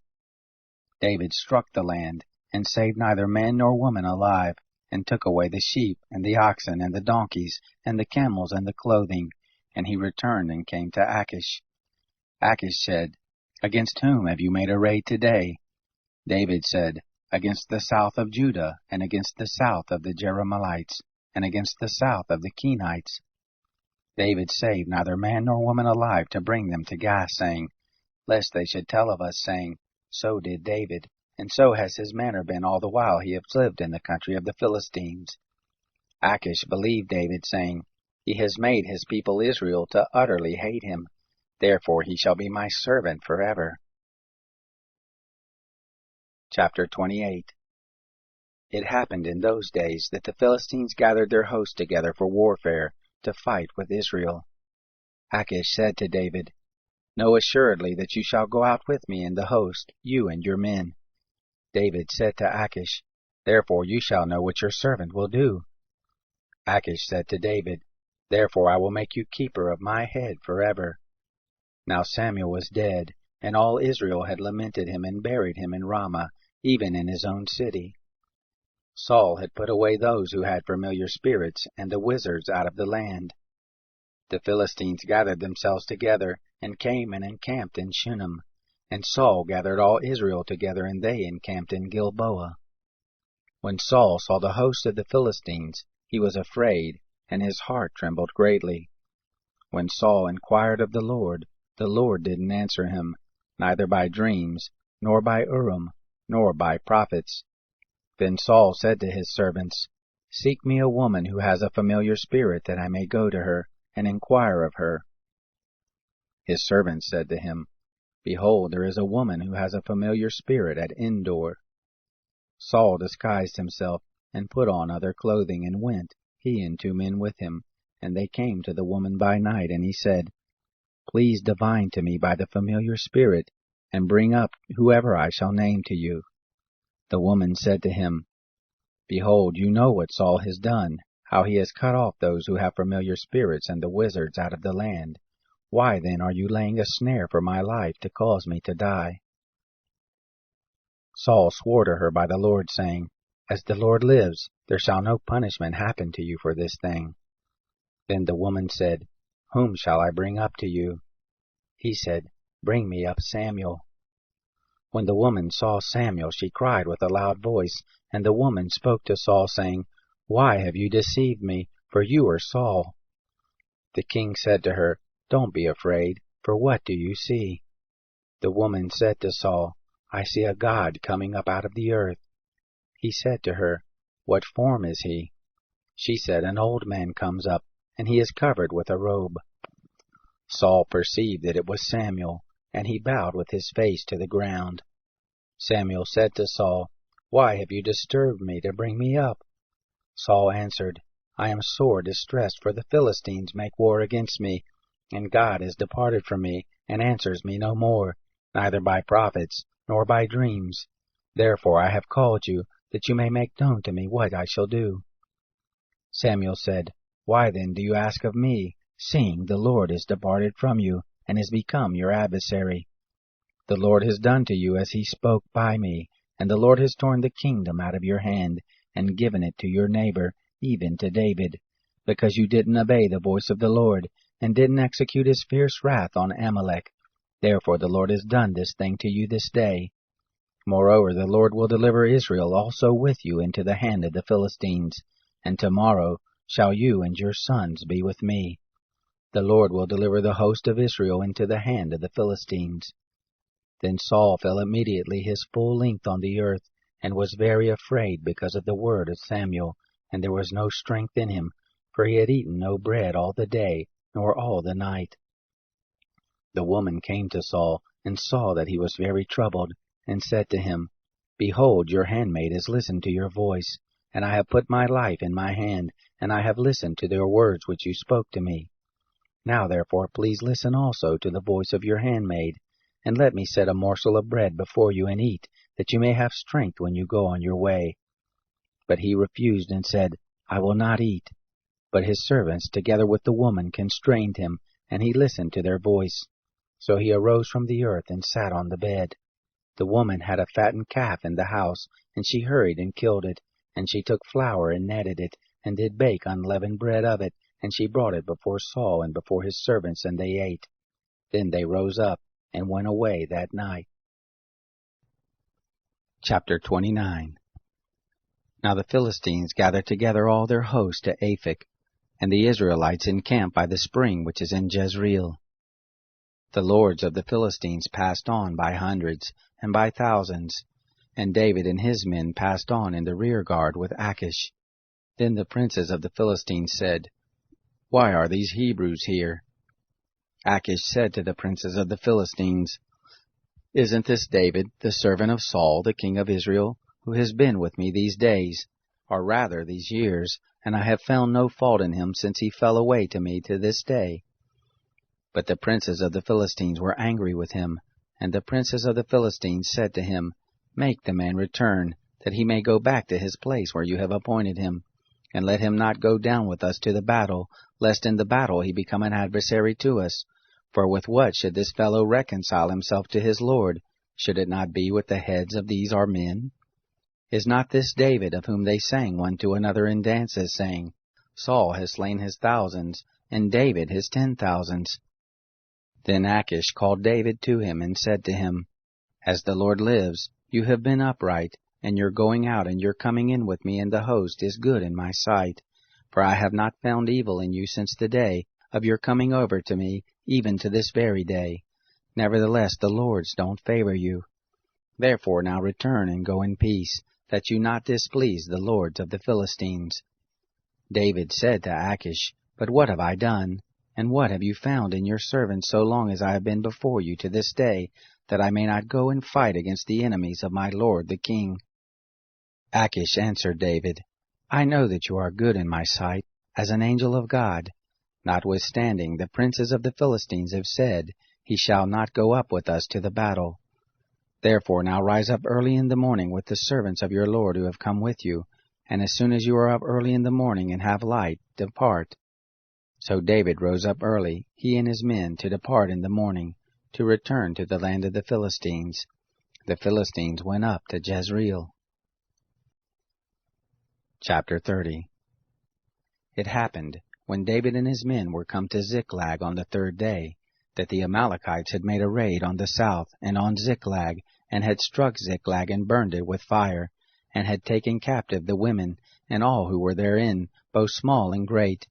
They didn't kill any, but carried them off and went their way. When David and his men came to the city, behold, it was burned with fire, and their wives and their sons and their daughters were taken captive. Then David and the people who were with him lifted up their voice and wept, until they had no more power to weep. David's 2 wives were taken captive, Ahinoam the Jezreelitess, and Abigail the wife of Nabal the Carmelite.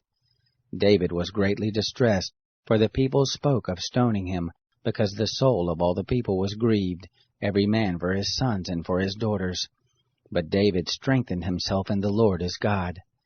David said to Abiathar the priest, the son of Ahimelech, Please bring me here the ephod.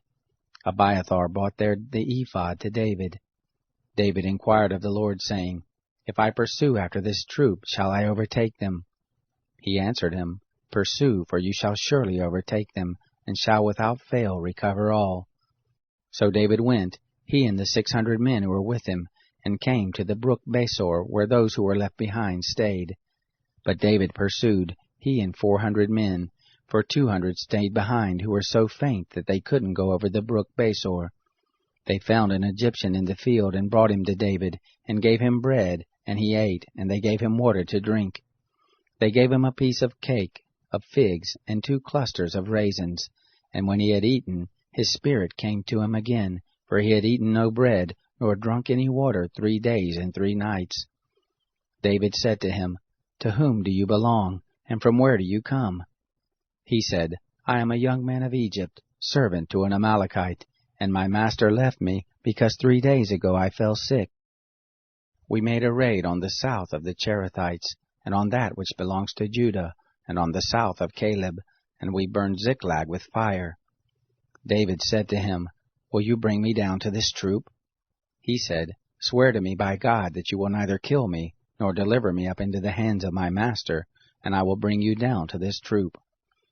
When he had brought him down, behold, they were spread abroad over all the ground, eating and drinking and dancing, because of all the great spoil that they had taken up out of the land of the Philistines, and out of the land of Judah.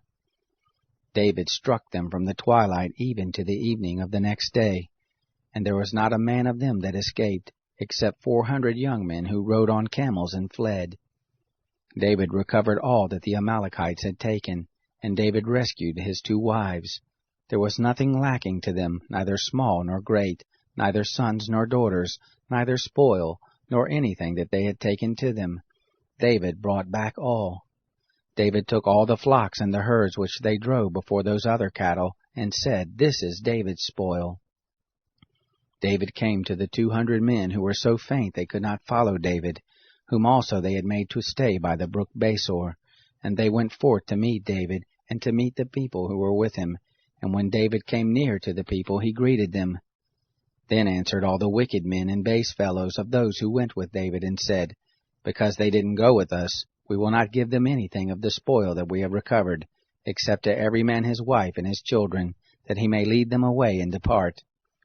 Then David said, You shall not do so, my brothers, with that which the Lord has given to us, who has preserved us, and delivered the troop that came against us into our hand. Who will listen to you in this matter? For as his share is who goes down to the battle, so shall his share be who tarries by the baggage. They shall all share alike. It was so from that day forward that he made it a statute and an ordinance for Israel to this day. When David came to Ziklag, he sent of the spoil to the elders of Judah, even to his friends, saying, Behold, a present for you from the spoil of the enemies of the Lord. To those who were in Bethel, and to those who were in Ramoth of the south, and to those who were in Jatir, and to those who were in Aroer, and to those who were in Siphmoth, and to those who were in Eshtemoa, and to those who were in Rachal, and to those who were in the cities of the Jerahmeelites, and to those who were in the cities of the Kenites, and to those who were in Hormah, and to those who were in Borashan, and to those who were in Athak, and to those who were in Hebron, and to all the places where David himself and his men used to stay. Chapter 31. Now the Philistines fought against Israel, and the men of Israel fled from before the Philistines, and fell down slain on Mount Gilboa. The Philistines followed hard on Saul and on his sons, and the Philistines killed Jonathan, and Aminadab, and Malchishua, the sons of Saul.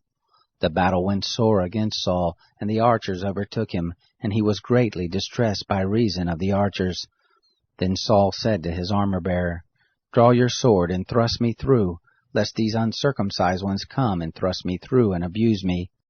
But his armor-bearer would not, for he was very afraid. Then Saul took his sword and fell on it. When his armor-bearer saw that Saul was dead, he likewise fell on his sword and died with him. So Saul died, and his 3 sons, and his armor-bearer, and all his men that same day together. When the men of Israel who were on the other side of the valley, and those who were beyond the Jordan, saw that the men of Israel fled, and that Saul and his sons were dead, they forsook the cities and fled, and the Philistines came and lived in them. It happened on the next day, when the Philistines came to strip the slain, that they found Saul and his 3 sons fallen on Mount Gilboa. They cut off his head, and stripped off his armor, and sent into the land of the Philistines round about to carry the news to the house of their idols and to the people. They put his armor in the house of the Ashtaroth, and they fastened his body to the wall of Bethshan. When the inhabitants of Jabesh-Gilead heard concerning him that which the Philistines had done to Saul, all the valiant men arose, and went all night, and took the body of Saul, and the bodies of his sons from the wall of Bethshan, and they came to Jabesh, and burnt them there. They took their bones, and buried them under the tamarisk tree in Jabesh, and fasted 7 days.